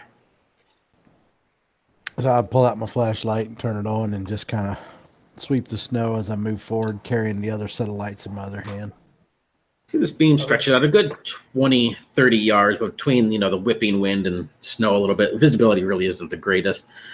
She says, it's a bit of a crappy day for this, but as you get out here today, as next several days are supposed to be much worse, as Dave and Henry was telling me. So this is the best I could do. But they walk out about 10 minutes or so, and there's a large ice mound in the distance. As you come around to the corner of that, and you sweep your flashlight across the ground, Mac, you can see these reddish color stains kind of splattered across the ground, and just hundreds of eggs. No penguins in sight. There's a loud crash behind you as Allie just drops everything, and she looks at this. Her mouth drops open a little bit. Gunnar, you would know that this is totally odd as well. There's no penguins watching the eggs or anything. Everything just looks completely desolate. As she wing this camera around on this plateau area, it's just egg after egg after egg that's already been frozen, probably dead. You find one penguin as you kind of go over top of it. Its head has been separated from the body in two different pieces next to each other. This can't be. Where did the penguins go? And she kind of looks over at you, Gunnar. I've never heard of the penguins leaving the eggs. Gunnar's just standing with his mouth open and eyes wide, sort of almost reaching for the Bowie knife that he's got in his jacket pocket, but sending against it. Mac will sit there and look around and say, well, I'm not a scientist, but it doesn't appear that they left voluntarily. What could do something like this up here? She quickly runs over, checking one of these eggs, and as she brings it back to you, Gunnar, you can see that it's gone. It's just frozen, ice cold. There's obviously nothing. Whatever's in there would be dead anyway. The embryo. She says, you see a little bit of a tear on her face. She quickly wipes it away. It pretty much freezes instantly. She says, there is no eat meat. Nothing out here eats the penguins. What about the wolves? Wolves there's no wolves here. There's something wolf-like, isn't there? What are you talking about? There's no predators on this. No, this is nothing here of that sort. This is penguins and maybe some seals and other things, but there's no predators here. I'll kind of go quiet and then step to the side and start trying to go back in my footage to see if I can find what I've seen through the camera. I'm going to see if there's any of the eggs that are at least vaguely salvageable and wrap it quickly in a blanket. If there is any. Because you go from egg to egg to egg, and they're all just frozen. Doing the thing where I put my two fingers against where their neck would be. Of course, it's an egg. There's no egg. And go from egg to egg. They're gone. It looks like they've probably been here for 3-4 days in this bitter cold. They're just gone. Besides that one penguin, you don't see any other odd tracks or anything. Mac, as you kind of pan the camera or the flashlight around and stuff, where you're leaning down and you're checking one of these eggs, Gunnar, you can see a few tracks, penguin tracks in the snow. It hasn't seems to be almost kind of like frozen, then that hard, crunchy sort of snow ice on the ground. You can see it leads off into the distance. And it looks like all the penguins left the eggs, like just up and left. Except from the one that's got its head 2 feet away from its body. Yes. We've got to follow them. We need to find out what's happened here. Yeah. You fellows, See, she kind of looks around. me and the gunner, we will check the eggs, see if there's anything salvageable. Dave and Mick and Marshall, would you guys look around, see if you can find anything, any clues, any, perhaps follow these tracks. Something must have caused this. So, are any of the tracks clear? Like, I mean, like. No, it looks more like scuffles across the ice, and you kind of like dragged, or like penguins waddling across the ice. There's not any like specific animal tracks. We can see like scraping across the ice and like where stuff went. When you do flip through your camera though and find that, again, you can find that spot that you saved on your camera when you've seen something. And it looks like sort of like a wolf image. You get more of that heat sensory vision, or the night vision, so it's more of a blob. You can't really see any details, but definitely looks like some sort of wolf-sized quadrupedal sort of creature. I'll show that to Ellie. What is this then? That's no penguin. Where did you On the ride? perhaps It was only a few, a half hour ago. there is no creature like that on this side. There is nothing here. This is, perhaps a glitch on your camera. It only looks like a blob. I mean, do you think this is something more? Gunners, tell them there's nothing here. Does the shape look like anything that I could even speculate? I mean, it definitely has the shape of like a wolf or something like that, but I mean, it's still a green blob. There's not enough detail here. I couldn't even speculate as to what this could be. But might it be a person? Could there be a person out there, like on their hands and knees or something? It wouldn't be producing this much heat, I wouldn't have thought. I mean, it's more likely than like a wolf or something, right? When we get back, I can hook it up to one of the computers and try to clean the image up. Hey, something must have. Well, you follow the tracks. We will check the penguins and meet up in a moment. She digs around in her pack and takes out another large flashlight like you have, Mac, and begins moving, kind of muttering to herself, this can't be. Something must be wrong. This isn't right. There's nothing here. She just kind of mumbles to herself. I kind of ask her while she comes over with the flashlight. I say, well, that picture that Marshall's got on his camera, do you guys have anybody that you can talk to on the satellite thing that you can show them a still and maybe can, collaborate with, try and figure out what in the hell he's talking about?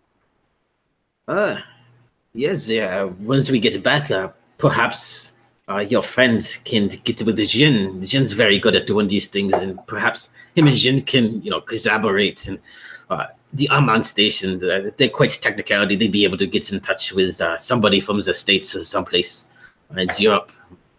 We could probably figure something out.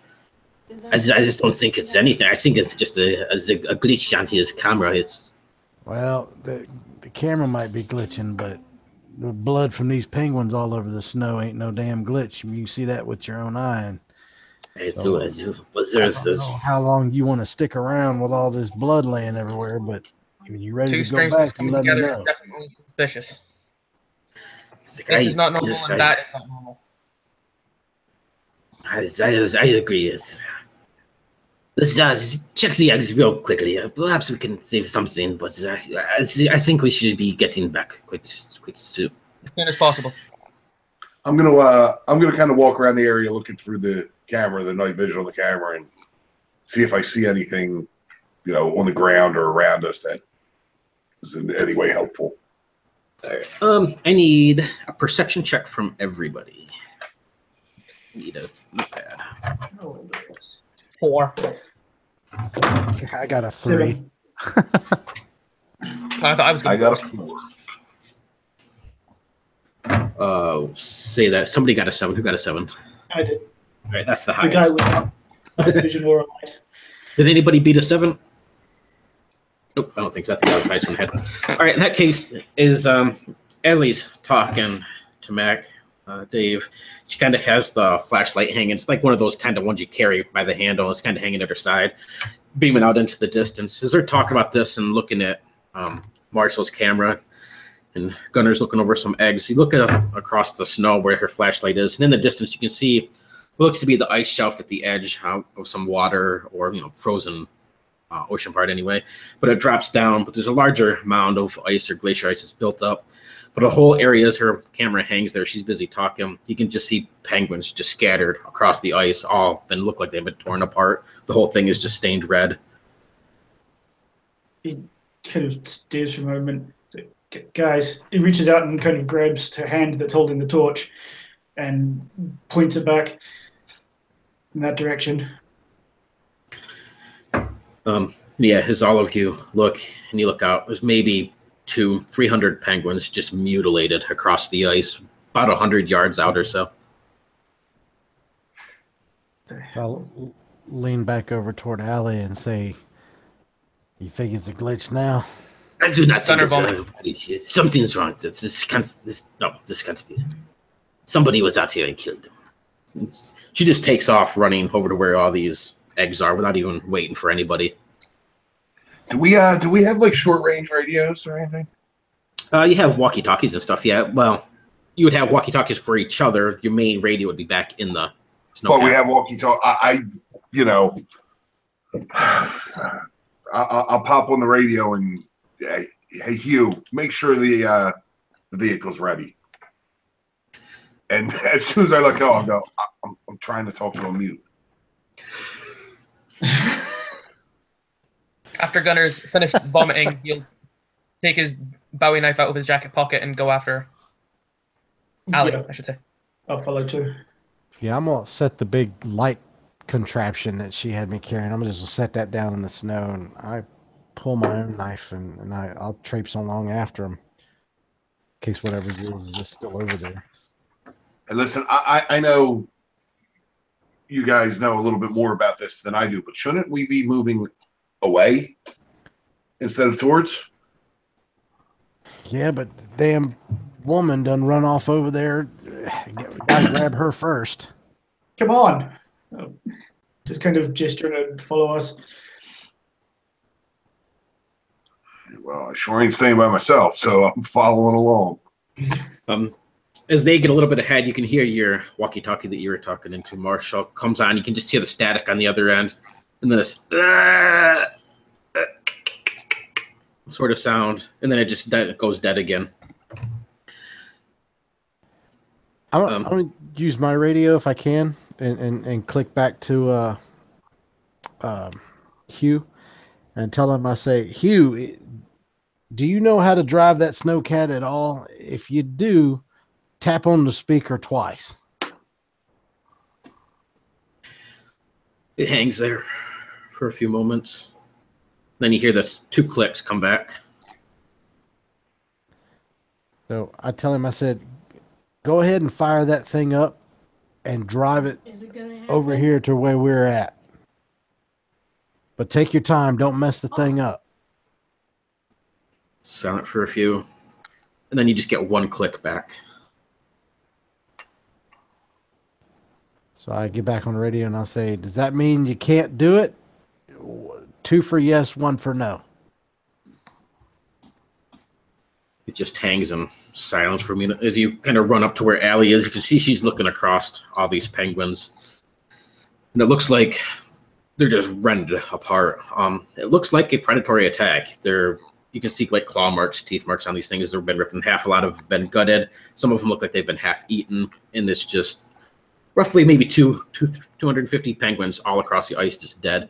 But few eggs are around them or broken open. You can see the embryo that's left inside.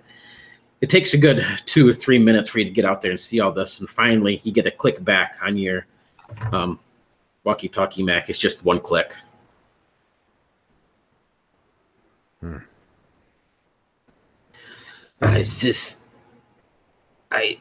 Gunnar, we should gather up a couple of penguins. Perhaps we can take them back, and Mr. Dean can autopsy them and find out what killed them. Yes. Yeah, that's probably the best way to go. Gunnar's obviously shaken, but he's trying to be as professional as possible. They Still holding his Bowie knife in his hand, white-knuckled. she'll lay out like 3 or 4 of these blankets intended for the eggs and stuff and slowly try to piece together a couple penguins on these things. Trying to get you to help. As you're running up behind them, Marshall, off into the distance, you can see what looks to be a large shadow. As you kind of swing your flashlight across, it's kind of bouncing in the distance as you run in, but you see like a glint of almost like a silvery sort of color. And as you put your camera in that direction, you can see it's looks like another snowcat type vehicle in the distance, maybe 100 yards off to the east of where you're at. Just sitting there. It looks older from what you can tell from this distance. It doesn't quite look like the one that you got here in. Looks kind of beat up and stuff, but you can definitely see a vehicle out there.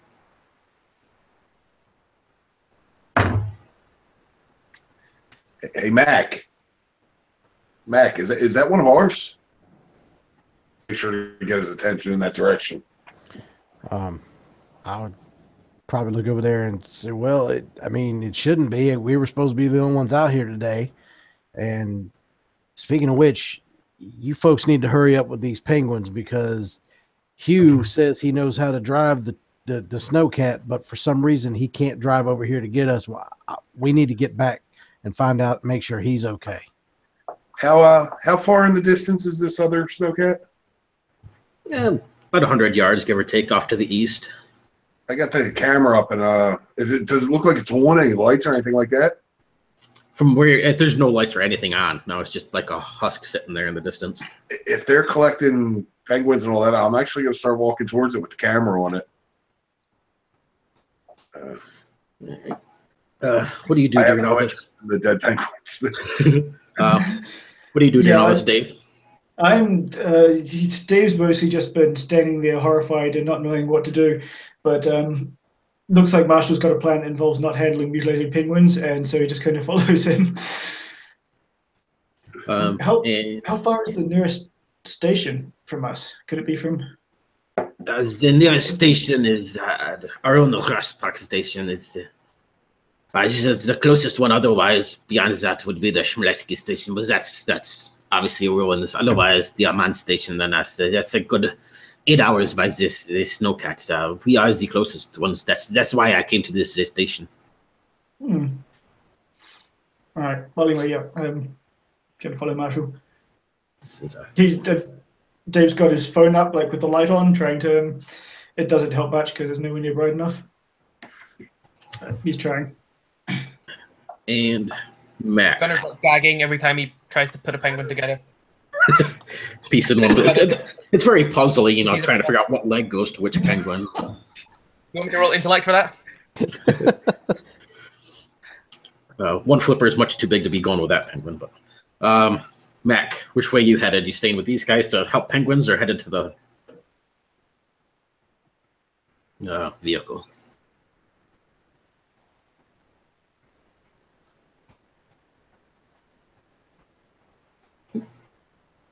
Mac. Oh, sorry, I didn't push my button. Apologize.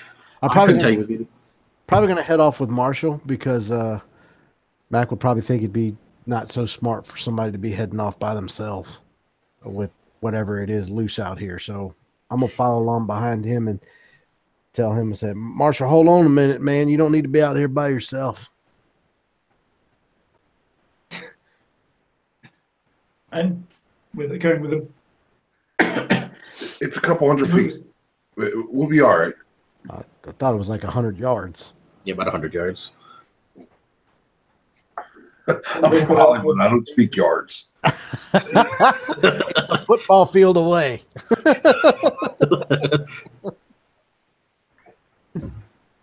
I'll probably just position myself so I can kind of keep an eye on everybody then. I'll yell back. Is Hugh coming to get us?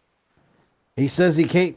He tapped. I asked him if he could drive it over to us, and he tapped back no. So I'm trying to get them to hurry the hell up. Damn these penguins.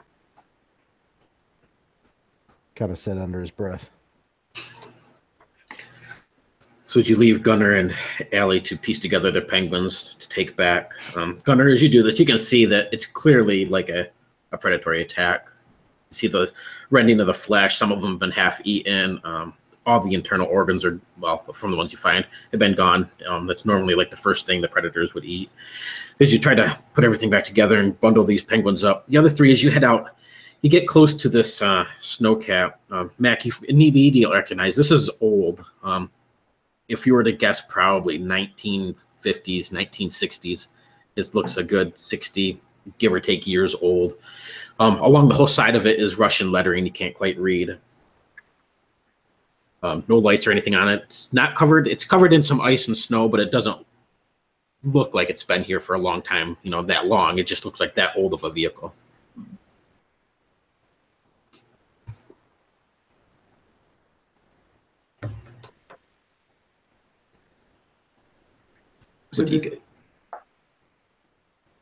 Go ahead. Just walk up to it towards. Is there any, like, are the doors open or signs of anything other than just the vehicle? Yeah, as you walk up to this thing, like I said, it looks Russian, probably from like the 1950s, give or take.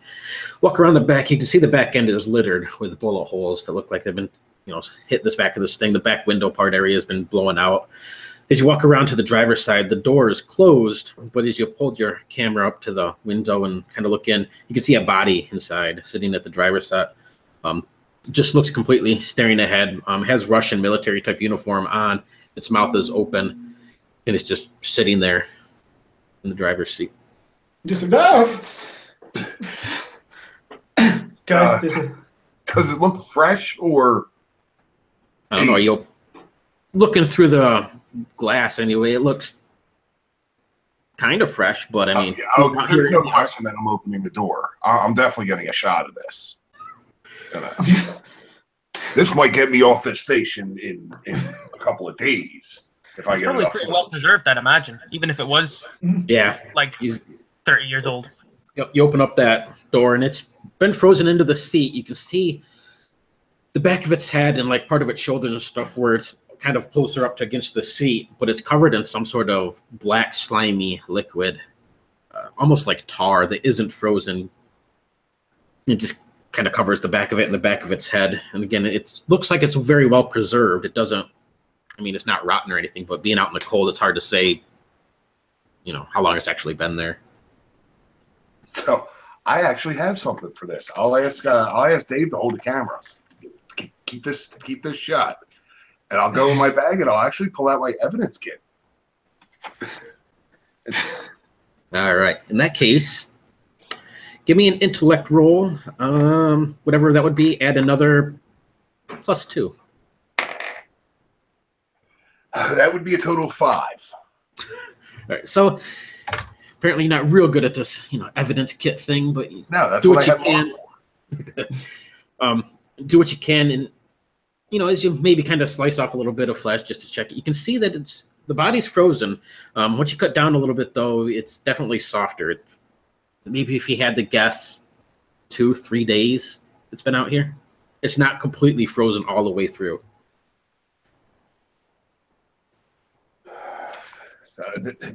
Mark, Dave, or Mac, Dave, this is new. This isn't.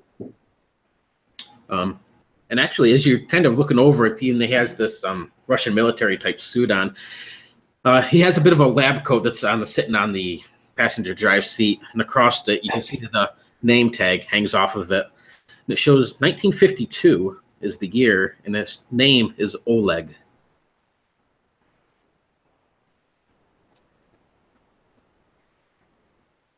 But You said Oleg, right? Yep. you mean, are you saying the guys knew? Because this looks like it's been out here for a while. It's old stuff. I'll show him the piece I just collected and that it's soft. So that this would be frozen solid. What is that? It's part of Oleg here.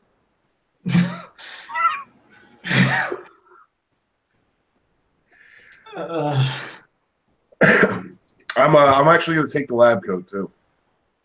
Okay. Are you sure you should be touching that? Like, isn't this like a crime scene or something?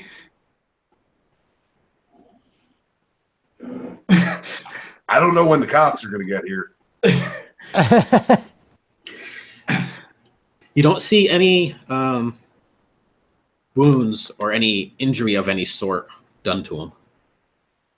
Mac, as you kind of come up and you see this as well, if you glance around this vehicle, you can see in the back end area is a large cooler.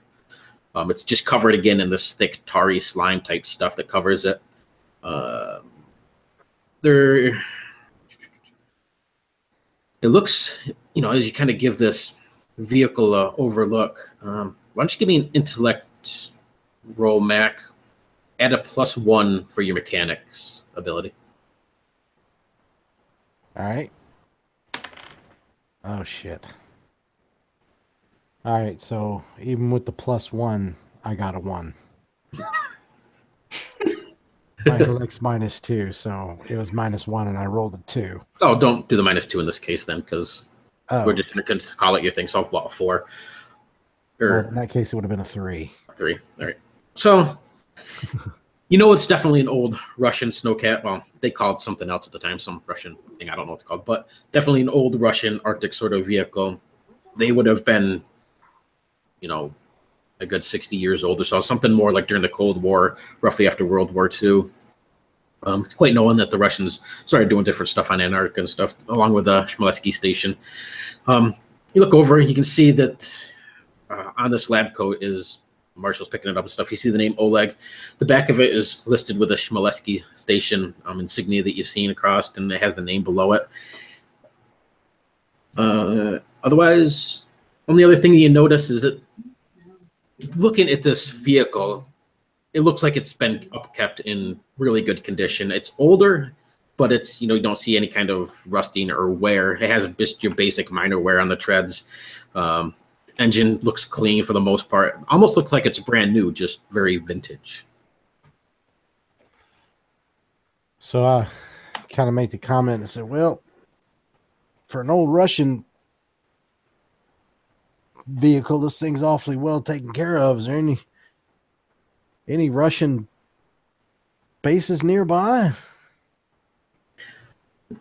Ellie helps you gather up your stuff, Gunner, and she's going to head out to where these guys are. Do you follow her? Absolutely. With my knife still in my hand. So as you say that, then, Mac, you'll see Ellie comes up behind you. She says, oh, what is this? She looks at these Smolensk station is they gone as nearly 50 years ago. Is this? I just don't understand where this would come from.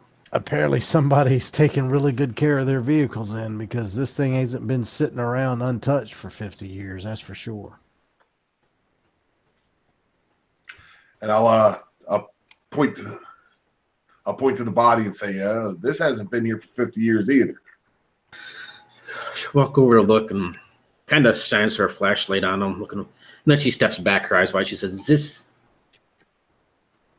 And she sees the lab coat that you have, Marshall, and she quickly just grabs it out of your hand, flitting through it, and stops it with its name tag. She's like, "No, it's Oleg, is this?"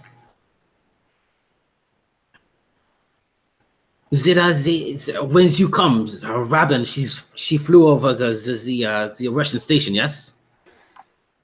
Yeah, she pointed it out. The man, there was this a story of the man who went crazy. He put the hash marks, and his name was Oleg, no, Ivashov. And she hands this lab coat, and you can see the name tag on this thing is Oleg Ivashov. I had that written down as oh god. That's why I didn't click right away. My, That's probably my bad noting. She quickly brings out her phone and she scans through some pictures and stuff, and then she stops and she turns around to show you. You can see a profile of this guy. It's an old picture, black and white and stuff, but the man in this picture looks exactly like the man that's sitting in the seat.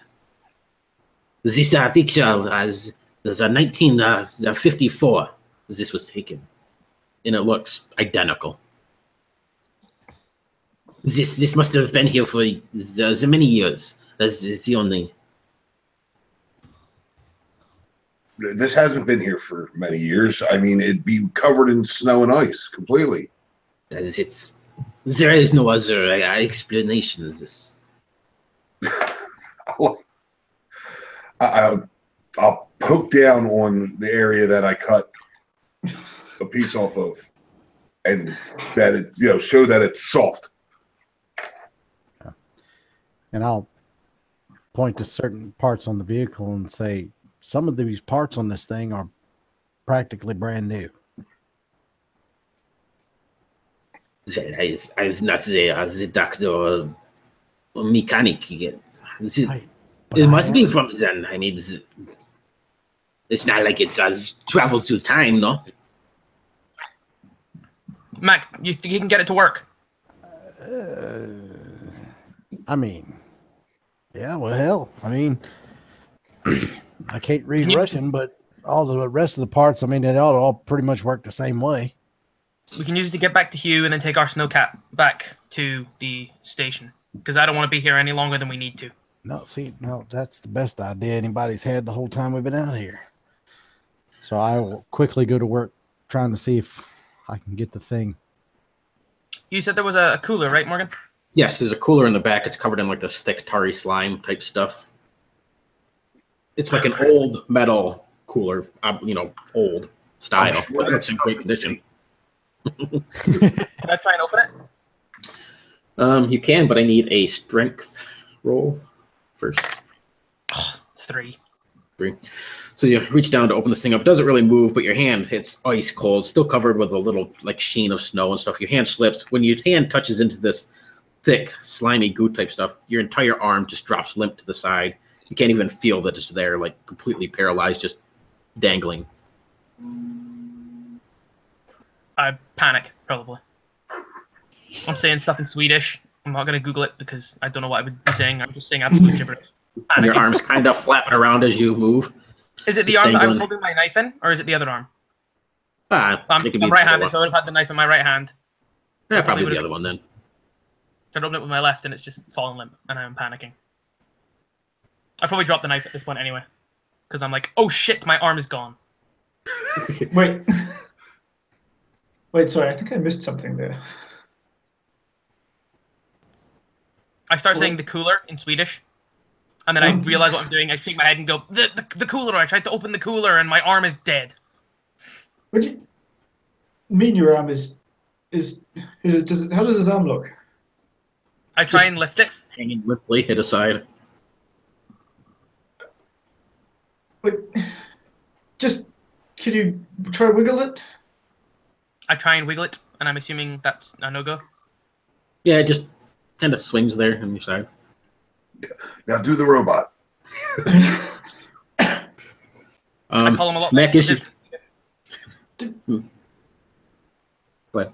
Did you dislocate it or something? I'm going to go over and try and look at it. I mean, Dave knows nothing about dislocated arms, but it wasn't like painful, was it? It just kind of flopped. Yeah, just like yeah. Just I realize that it wasn't painful. It's just it's probably exactly how it sounds, I'd imagine. You just give a helpless look towards everybody else to see if anyone's got Any reactions? Mac, as you give this thing a quick look over, everything looks perfectly good. The only thing, you can even see that the key is in the ignition, turned on. It looks like it probably just ran out of gas or battery, or both. Check the gas tank. You can see that's completely empty. Maybe check the battery, real quick, test it or something, and yeah, that's dead as well. But there is an extra battery and gas tank in the back. But from what you can tell, it looks like this was just sitting here running until it ran out of gas and the battery went dead. Well, how long does it look like it'll take me to change out the battery? And if it's an extra gas tank, is it like a gas can or? No, well, like a larger, like a large gas can, like a reserve tank, basically. Okay, so that should just be flipping a switch once the battery's connected then. Yeah. All right. I'll start swapping the battery. Whilst he does that, I'm going to try pressing my dead arm into the snow. I don't know why, but I have a strange feeling it helped to do anything with it besides just have it hanging there. So he flops around on the ground with his arm in the snow. And he's, what's you doing? I record that. I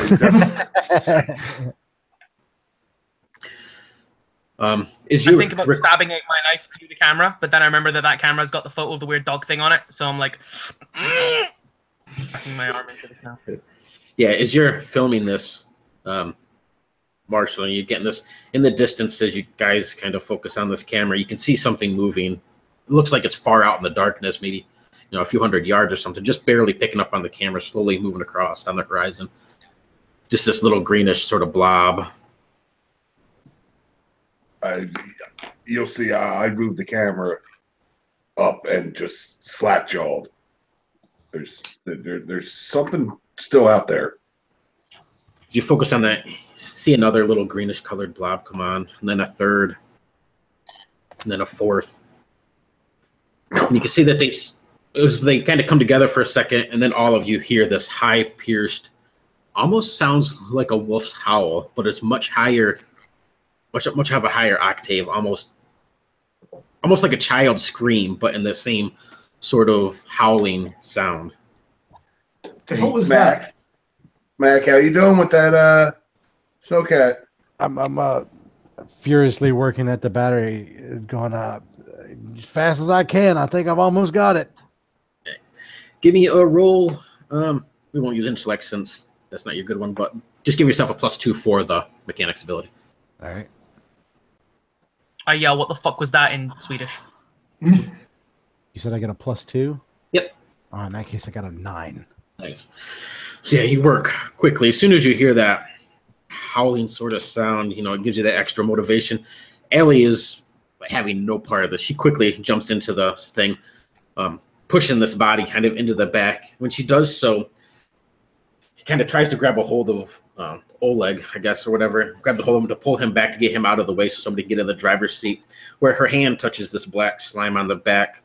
Her eyes go wide. Her arm kind of drops aside. You see the whole side of her left face just kind of goes flat. And she's kind of like, looks like the whole left side of her body is paralyzed or something. It just kind of hangs there. And she just falls onto the ice and lays there kind of twitching. She sounds good. What's it? Shit, I'm going to run over to her and kind of like crouch down and then realize that I have no idea what I'm doing, but try and look for signs of anything really. Is she breathing fine? Yep. She looks like she's breathing fine and she's coherent and everything like that. It's just the whole left side of her body. And her words are kind of slurred because she can't quite speak with the left side of her face. It seems to be frozen up. What the hell? Guys, what the hell happened? God damn it, y'all stop touching shit. I don't even look over. I'm just keeping the camera. I'm watching those things. You see that they start to Ollie into the back of the snowcat. Yeah, you and Dave were able to get her up in there in no time. By the time they get her back in there, Mac, you're able to swap these things out. As soon as you turn the key on this thing and flip that reserve switch, it starts right up, like absolutely no problem at all. All the heat kicks on full blast in here. And you can see all the monitors and everything. Well, not monitors, but like the gauges, everything comes right to life with no problem. As you're watching this through your GoPro camera, Marshall, you can see one in the distance. It looks like all four kind of come together for a second. and then they all just split quite quickly, like they're running or something. You see one kind of heads to the right, a couple more head to the left or the east. One that's directly out there that you can keep on the camera gets a little bit bigger and a little bigger, like it's coming in. If you move your camera back, you can see that looks like they're trying to surround where you're at. Guys, we got to move. They're moving around us. I've seen hyenas do this when I was, and you'll say I kind of start mumbling to myself about one of my trips to Africa. Like I'm so dumb. Like I mean, when we were out hunting the thunderbirds. I yelled, "Get in the fucking snowcat!"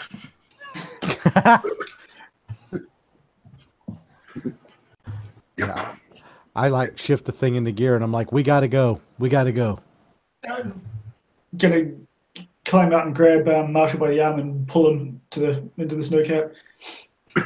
Yeah, I don't fight back. I get in. Nice. Yeah, this thing starts up with no problem. You can't obviously read a lot of the gauges and stuff of what's going on, but it drives, I mean, pretty much the same as any other vehicle. So you're able to hit this thing and take off. As you watch these through the GoPro camera, you quickly lose sight of where these things are, Marshall. Some of them move just too far out of range. And as you just continue to span around, it looks just emptiness, desolate all around you after a few moments.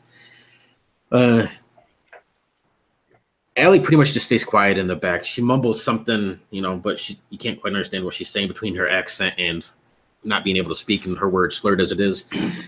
For the next, 5-6 minutes as you make your way back to your snowcat, it's emptiness, just quiet around you. I try to call Henry and warn him or Hugh and warn him that we're heading back. All you get is just a single click and then nothing, and then a single click and then nothing. It gets a little bit more often and more frequent the closer and closer you get, though. Yeah, nothing else comes across as you guys get up there. In the distance, Mac, you can see your guys' snowcat as you come into it. As you pull up alongside it, you can see Hugh's not in the driver's seat. He's not in the passenger seat. I don't know if you guys are getting out, but from what you can see from inside yours and looking over, he's nowhere to be seen. I say we go right back to the fucking station. Do we want to swap vehicles or do we just keep driving? We got to get. Where's Hugh? To be fair, this thing's covered in black tar. It might be better getting in the clean one. All right. Plus, I ain't sure exactly what kind of mileage this thing gets on its gas. I very hesitantly, because I'm kind of panicked and I think I know what's going to happen. I pick up the walkie-talkie again and hit the button, and they say, Hugh, you there? And I'm listening to see if I hear it. You hear it back right next, like right near us.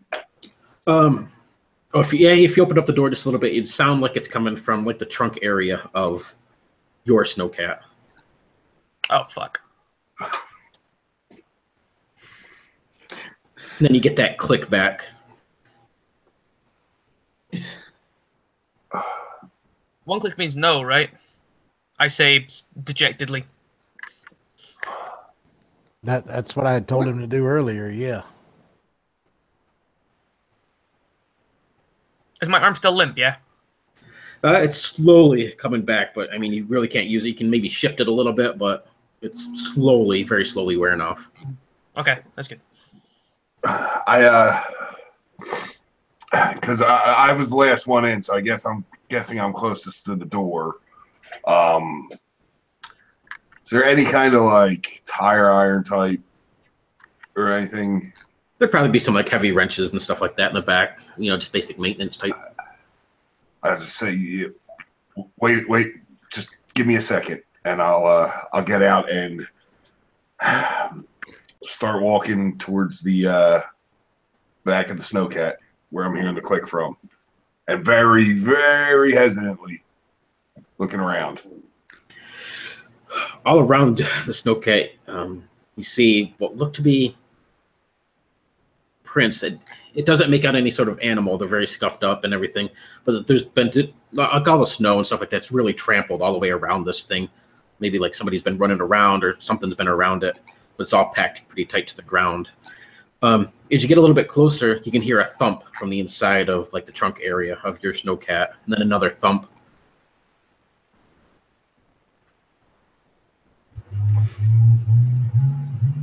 it would sort of be like a van would have, so like the double doors that would open up in the back. Okay. No windows though. No, and it's kind of like sectioned off between the main vehicle. It's more of like a storage closet type container type thing. I'm not even using the walkie-talkie now. I'm gonna Hugh, is that you? And you just hear this heavy pounding on the inside of the trunk.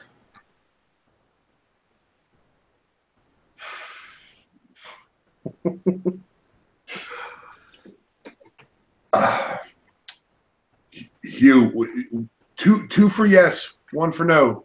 Is that you in there? Is it safe? That's what I was worried he was going to say. Is the danger in there? Is it out here? I'm getting in the damn snowcat. I will open the doors and try to scramble in. Are you opening up the back end where he is, or getting in the front end without worrying about him? The front end doors are open, right? The one door's open? Like the driver's seat area would be, yes. I would probably get in that so that way I can close it behind me. All right, but he's in the. It's almost like a U-Haul type truck, so the back end isn't connected to the front.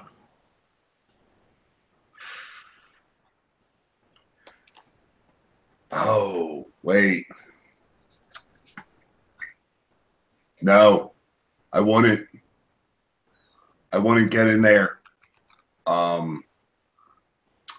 I would get in the front and just start looking around. I am Marshall is deathly afraid of being trapped. He would not get in the back of a closed truck. So you guys can see Marshall out here doing all of this. Then you could probably hear the thumps, when he was asking the questions and stuff like that. Then he just walks around and presumably hops in the driver's side, or climbs into the main truck area, leaving you guys in the other one at the moment. You can see Allie slowly coming. We got to get back. It was this. Gets back. Yes, we need to get back to the station. Dave looks at it, Marshall, and he's like, it looks like it's clear. I think we should. Can you walk? Looking back at Ellie. Yes, I can walk. Yes, I can zimp. You'll help me. I lean on you, and you'll help me. Yep, I'll help her out and start getting over to the other snowcat. Yeah, you're able to hop over to the other one. No problem. Leaving Gunner and Mac still in the old Russian snowcat thing. Did we manage to actually get any of the penguins on the truck? Because we didn't mention it. I don't know if we managed to do it. I figured probably 3. Yeah, is what. Yeah. And Mac's already. I'm heading over to our snowcat to go ahead and get it fired up. All right. I'll grab one of the bundles and apologize to the other 2 in Swedish and go over to the snowcat. We should take Oleg. We need to take Oleg back. That can't be him. We need perhaps the Dr. Dean can DNA test it or something. He's covered in that paralyzing cough. I'm not touching him again. We can't leave him here. I refuse to leave him here. We have to take him. As people are getting out, I will pop over the shortwave radio and say, "Hugh's in the back." You need to hear that in the back. Good. Ali, can you drive a snowcat? See, Allie, as you're trying to help her into the snowcat, Dave, she just pushes back. She says, "No, we will not leave without Oleg. We have to take him. I'm not leaving him." Can you drive a snowcat, Ali? Can someone come back for him later? Perhaps these things will eat him. We can't leave. There's something strange with him. He can't be here. This is so. No. Is our snowcat one that's got like a fully enclosed box on the back? Then Yes. Yep. at a cargo area. Yep. I mean, if it's got like a rack, like a cargo rack or something, we just throw Oleg up there and just tie him on like a deer and drive him back. I mean, he's already dead. Don't touch that tar. Cold, yeah. I mean, don't touch him, but wrap him in a blanket and just throw him on one of the cargo racks or something. Yes, yeah, he's a very smart man. That's what we should do. Yes. I get out there and I say, "Come on here, tie that son of a bitch on here like a deer, and let's get on back to the thing." You could use the 2 blankets that I didn't use, like the 2 blankets that are currently holding penguins that I didn't use. Just wrap them up in them. With that show, seeing that you're actually doing that, she, consigns with you, Dave, and lets you help her back into the vehicle as well. Everybody kind of gets in there. You can quickly wrap up this body back. Are you opening the back cargo area to throw him into, where you can hear Hugh, presumably, pounding to... He's going to get a fucking shock. Oh, right. Yeah, we better get out, won't we?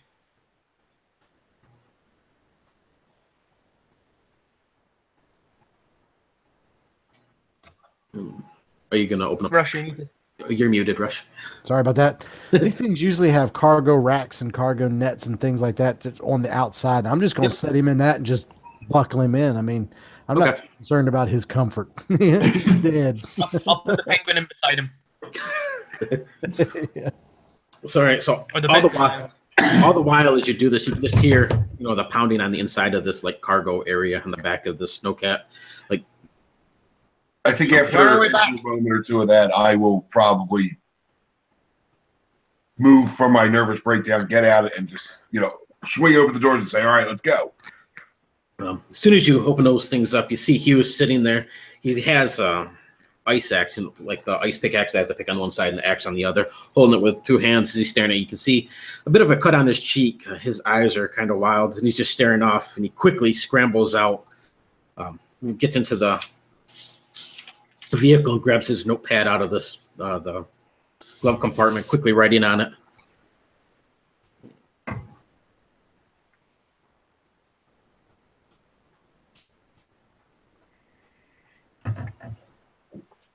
Dedication to the character. He's kind of wild-eyed, quickly scribbling this around, and then he's like,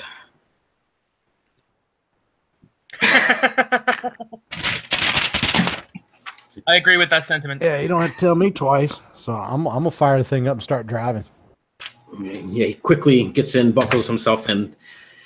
As you look around, maybe in your GoPro camera, Marshall, and it looks just complete desolation around you. Hugh just stares out the window. I'm not looking through the GoPro camera. I am shakily taking one of my pills. Popping them volumes. Got some of them. Got some extra ones of them kicking about, Marshall. Oh yeah. I don't even say anything. I just hand the bottle back to whoever asked. And I am clutching that GoPro for dear life, though. Nice. Hugh just stays completely silent, just constantly looking out this window in almost this nervous sort of twitch. And he writes another note and he shows it to you, Mac, and kind of says something is out there. Allie stays pretty quiet for the most part. Seems content that you guys were willing to grab the body and the penguins and stuff. You can see she's slowly starting to get the feeling back in her body, but she just sits in the back seat, just looking completely drained or confused, lost, not quite sure, what the hell just happened. What does Gunnar do? I'm going to put my hand on her shoulder and say, there was nothing you could have done.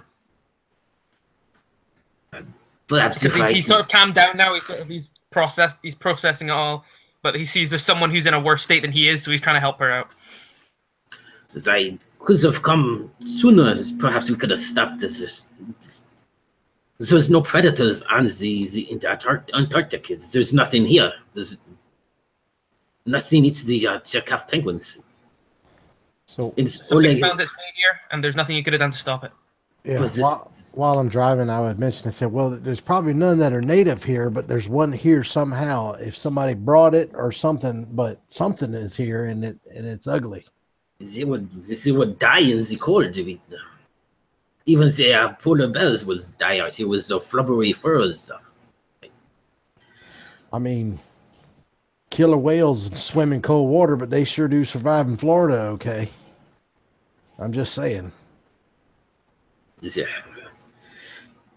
She just kind of stares at the ground, gives you a bit of a warmer smile she can. Gunner not really doing much. And you can see she just kind of mumbles to herself in Russian, not quite sure what she's saying. What do you do, Dave? Dave's just quietly staring out the windows, like squinting for anything and not really listening to anything what he's saying. He's just, very retreated into himself for a moment. So as you head back, Mac, the closer you get to the station, you can see your GPS is, guiding you back. Hilda is her name. When you get within, probably about 10, 15 miles, whatever, you can see the radio come across as Brian's on the other side. You guys are coming in a bit early. Everything go well? No, it didn't. You'll see when we get there. Is everybody okay? I sent Marshall so just in case anybody got hurt or whatever. He's the survivalist. That's what I was told.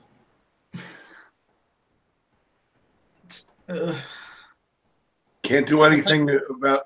Oh, you know what? I'm not even on the radio. Never mind. I'm just zoned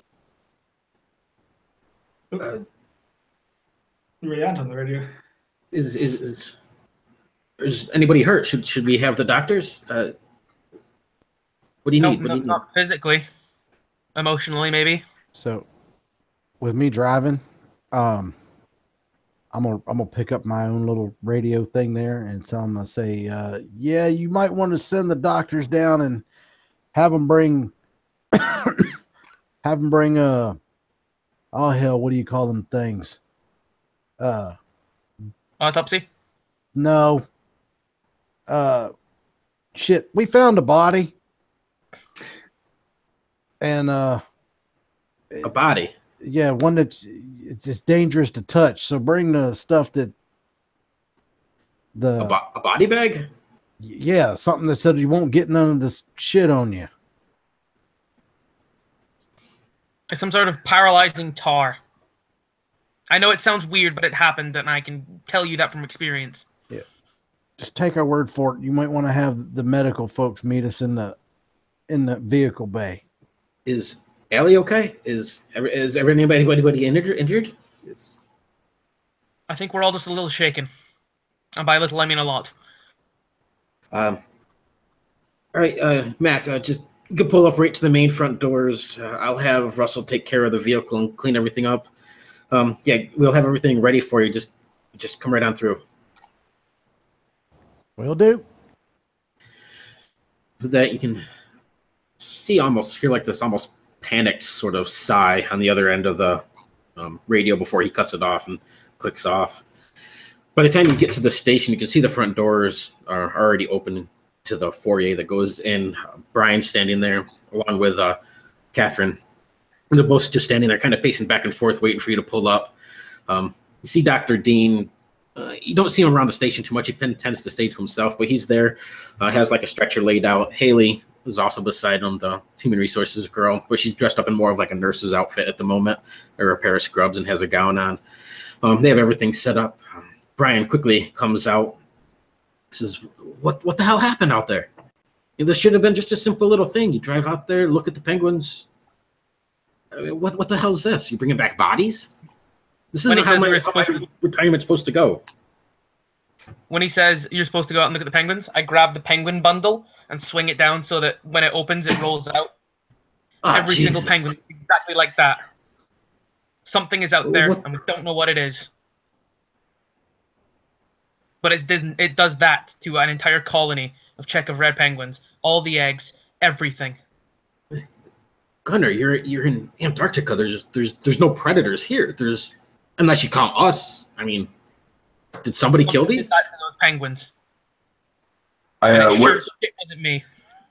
When he says there's no predators, I look to Hugh and go, ask Hugh, do you agree? Hugh just shakes his head. No.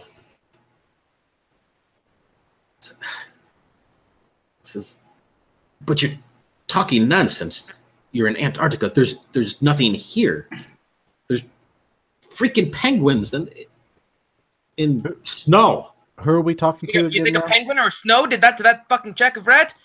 And then he sort of catches himself and he's like, sorry, I don't mean to be so forceful, but there is something out there, I promise you. Talking Show to Brian. Show the recording from the camera.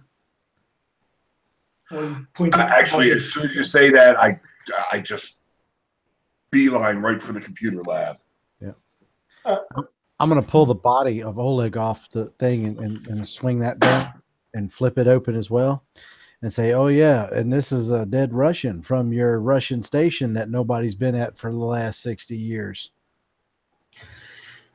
Also, his vehicle is out there too, by the way. Crouches down to look at the body. And this is some really strange stuff, guys. Oh, no shit. All right. Russell will take care of the vehicle. Why don't you guys get in, get cleaned up, and warmed up? No sense of being out here. He looks over. Dean, just take care. Haley, why don't you take the bodies back? I'm going to contact the Armand station, the U.S. military. This is out of my range, fellas. Dead bodies and mutilated penguins, and I'll contact the station. He looks over at Catherine. He's like, get in touch with the Russians, see if they have anybody that's missing, perhaps something like that. In the meantime, I'll get a hold of the station. She's like, she just nods, a bit annoyed, looking on her face, and you see Brian turn, and he just runs inside to go to his office. Catherine shakes her head. This was supposed to be a simple thing for you fellas. Well, I suppose I should go contact the Russians and figure out who the hell this person is, because it can't be Oleg. I mean, no sense. But. I thought they said there was no other bases around, but there is a Russian base around? Far to the north. I mean, you're looking at a good 7 to 8 hours in helicopter. It's far on the north end of the continent. Well, I'm going to tell you what, Miss Catherine, they were driving a 60s era Snowcat Russian with what looked to be some pretty new parts on it, or at least some really well taken care of parts. And I'll guarantee you they didn't come out from 6-7 hours away in that thing. And had some strange paralyzing black liquid on it. Yeah, it had some black snot on it. Every time one of these people touched it, it made their limbs go funky. It's on Oleg as well, so be careful as you move the body. All right. Well, obviously there's got to be some sort of answer to all of this. I'll let Brian get in contact. I'll get the hold of the Russians, and why don't a lot of you go ahead and get cleaned up? How about we meet back in my office? Give it an hour. Does that sound good? That give you guys enough time to warm up, maybe get a bite to eat and calm the nerves a little bit? Allie just looks over at Allie. It's looking pretty roughed up. And, Allie just kind of nods that she'll be okay if she makes her way past a lot of you. Yeah, an hour at my office. That work for all of you? Good to me. I'll do my best. Gunner's still shaking visibly. She presses her lips together in that stressed sort of thing. Again, she doesn't look like she slept since you guys left still. Her hair is a mess. Her eyes are a bit bloodshot. Looks a little tired, just absolutely exhausted, really. And she's all right, 1 hour. And she turns. The doctor quickly gathers up the body of Oleg in the sack and puts it on the stretcher. Haley taking it away with him. Haley taking it away with him. Allie will pick up this bundle that you have of your together penguin and takes that inside. As all of you go in, Marshall, as you kind of bring up the rear, getting ready to walk in, you can hear that high-pitched howling sort of scream off into the distance, echo across the icy plateau. It sounds far, far out, and it's answered by a second and a third coming from different directions around the base. And the door closes behind you, and we will leave it there for the night, unless you guys can pick, do your ending scenes. Do you do anything within this hour as you get ready? Gunner's probably going to go to his room and cry. Mac will go and wash his hands up real good, get himself cleaned up, swing by and grab him a big giant ham sandwich, and then go grab a fix himself a bourbon and water and grab an extra glass and start heading. After he gets his sandwich and clean up, has his first drink, he'll start heading over toward Catherine's office with the bottle of bourbon, a little bottle of water in his back pocket, and an extra glass. Start heading over to where everybody's going to be. When you get to her door, you can see that it's locked. It's not open like normal. Tried a few times, it doesn't open. If you knock or anything, there's no answer on the inside. I was going to wait until it was right about the time she said show up. Oh, okay. So yeah, you can get everything around. Gunnar, you're crying in your room. Dave, and then once I'm kind of sorted, I'm calm and whatever, I'll wash up and grab a bite to eat or something. Yeah, Dave takes off his outer layer of clothes, gets himself a strong coffee, and then he just kind of goes and sits at his desk in one of the labs, and just holds the coffee and doesn't drink it, while what's his name, Henry, goes on about some stupid pointless thing in the background, and he doesn't listen. Right, I imagine. It's just, you can just hear his voice kind of like fading out, nerding in the background. give me a perception check, Dave. All around me, No. familiar faces. It was a 9. Nice. So yeah, as you sit there eating your sandwich and kind of doing whatever, you look over at the screen. You can see that it looks like a fairly decent sized storm should be coming through. Maybe probably 18, 24 hours, give or take. It looks like it'll be halfway decent. Not a horrible one for this area, but still something you definitely don't want to be around outside type thing. Probably, knocks some systems offline for stuff for a little bit until it blasts through. But a decent sized storm in about a day or so. And Marshall, I am going to go try to hook my camera up to one of the computers in the IT lab.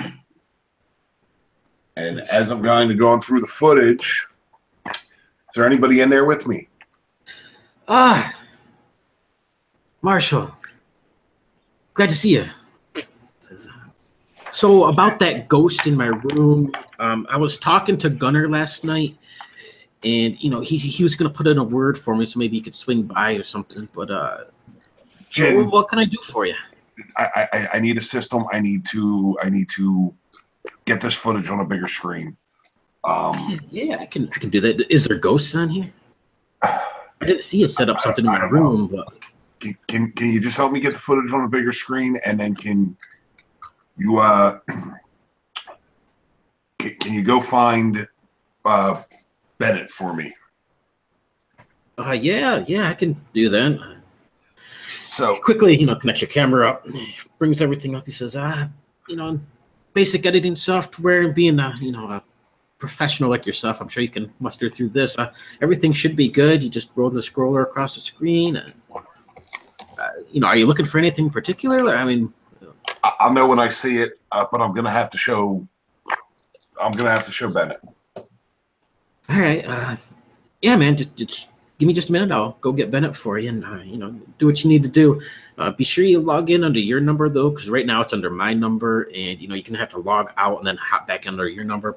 Priority and protocol and all. I do it right in front of him. I log out and I log myself in. I said, Jin, Bennett, please. Yeah. All right. Be right back. So the second he leaves, first thing I want to do is try to upload my stuff, a copy of it, to something like a Dropbox or. Okay, yeah, you can access. Everybody has their own sort of things and stuff. So yeah. Quickly upload everything. He's gone for 5-6 minutes past 7. Are you doing anything else on there? I will go review the footage and find those little spots where we've seen stuff on there surrounding us and all to show it to people. Bring that up on the. My main concern was getting a copy off the camera somewhere where only I have it. Yep, not a problem. Just got a backup of that. I'll set up as soon as you find that area of the footage. The first time you've seen it, sort of that bipedal or quadruped sort of creature. It looks like it matches up with the same ones you found later on that are moving about on the screens and stuff. Zoom in and maybe do a little bit of touch-ups and stuff. from what you can make out, for what your skills are with this anyway, you might need to have somebody do a more of a clear job. But it definitely gives you it looks like a large dog, like the size of a wolf or, a husky type sized dog, fairly decent sized. The back end is much higher up than the front end, almost like its front legs are shorter than the back legs, kind of arched. And he looks like it has not very furry, but it has large patches of fur or something different, almost like mange covering bits and pieces of its body, but sticking off in large areas, almost like bones or something, kind of like sticking out at different odd angles, like long pieces of fur or something. You definitely need Jen or somebody to do a better job cleaning it up, but it looks like a dog, but not a dog. Yeah, I'll leave that on screen and then beeline right for the bottle of bourbon, and that's it. Nice. All right, and unless anybody has anything last to add, yes, no. No, I'm good.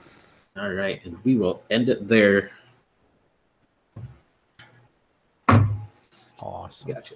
All right, so thank anybody who watched, and thank you guys very much. I'm going to end this.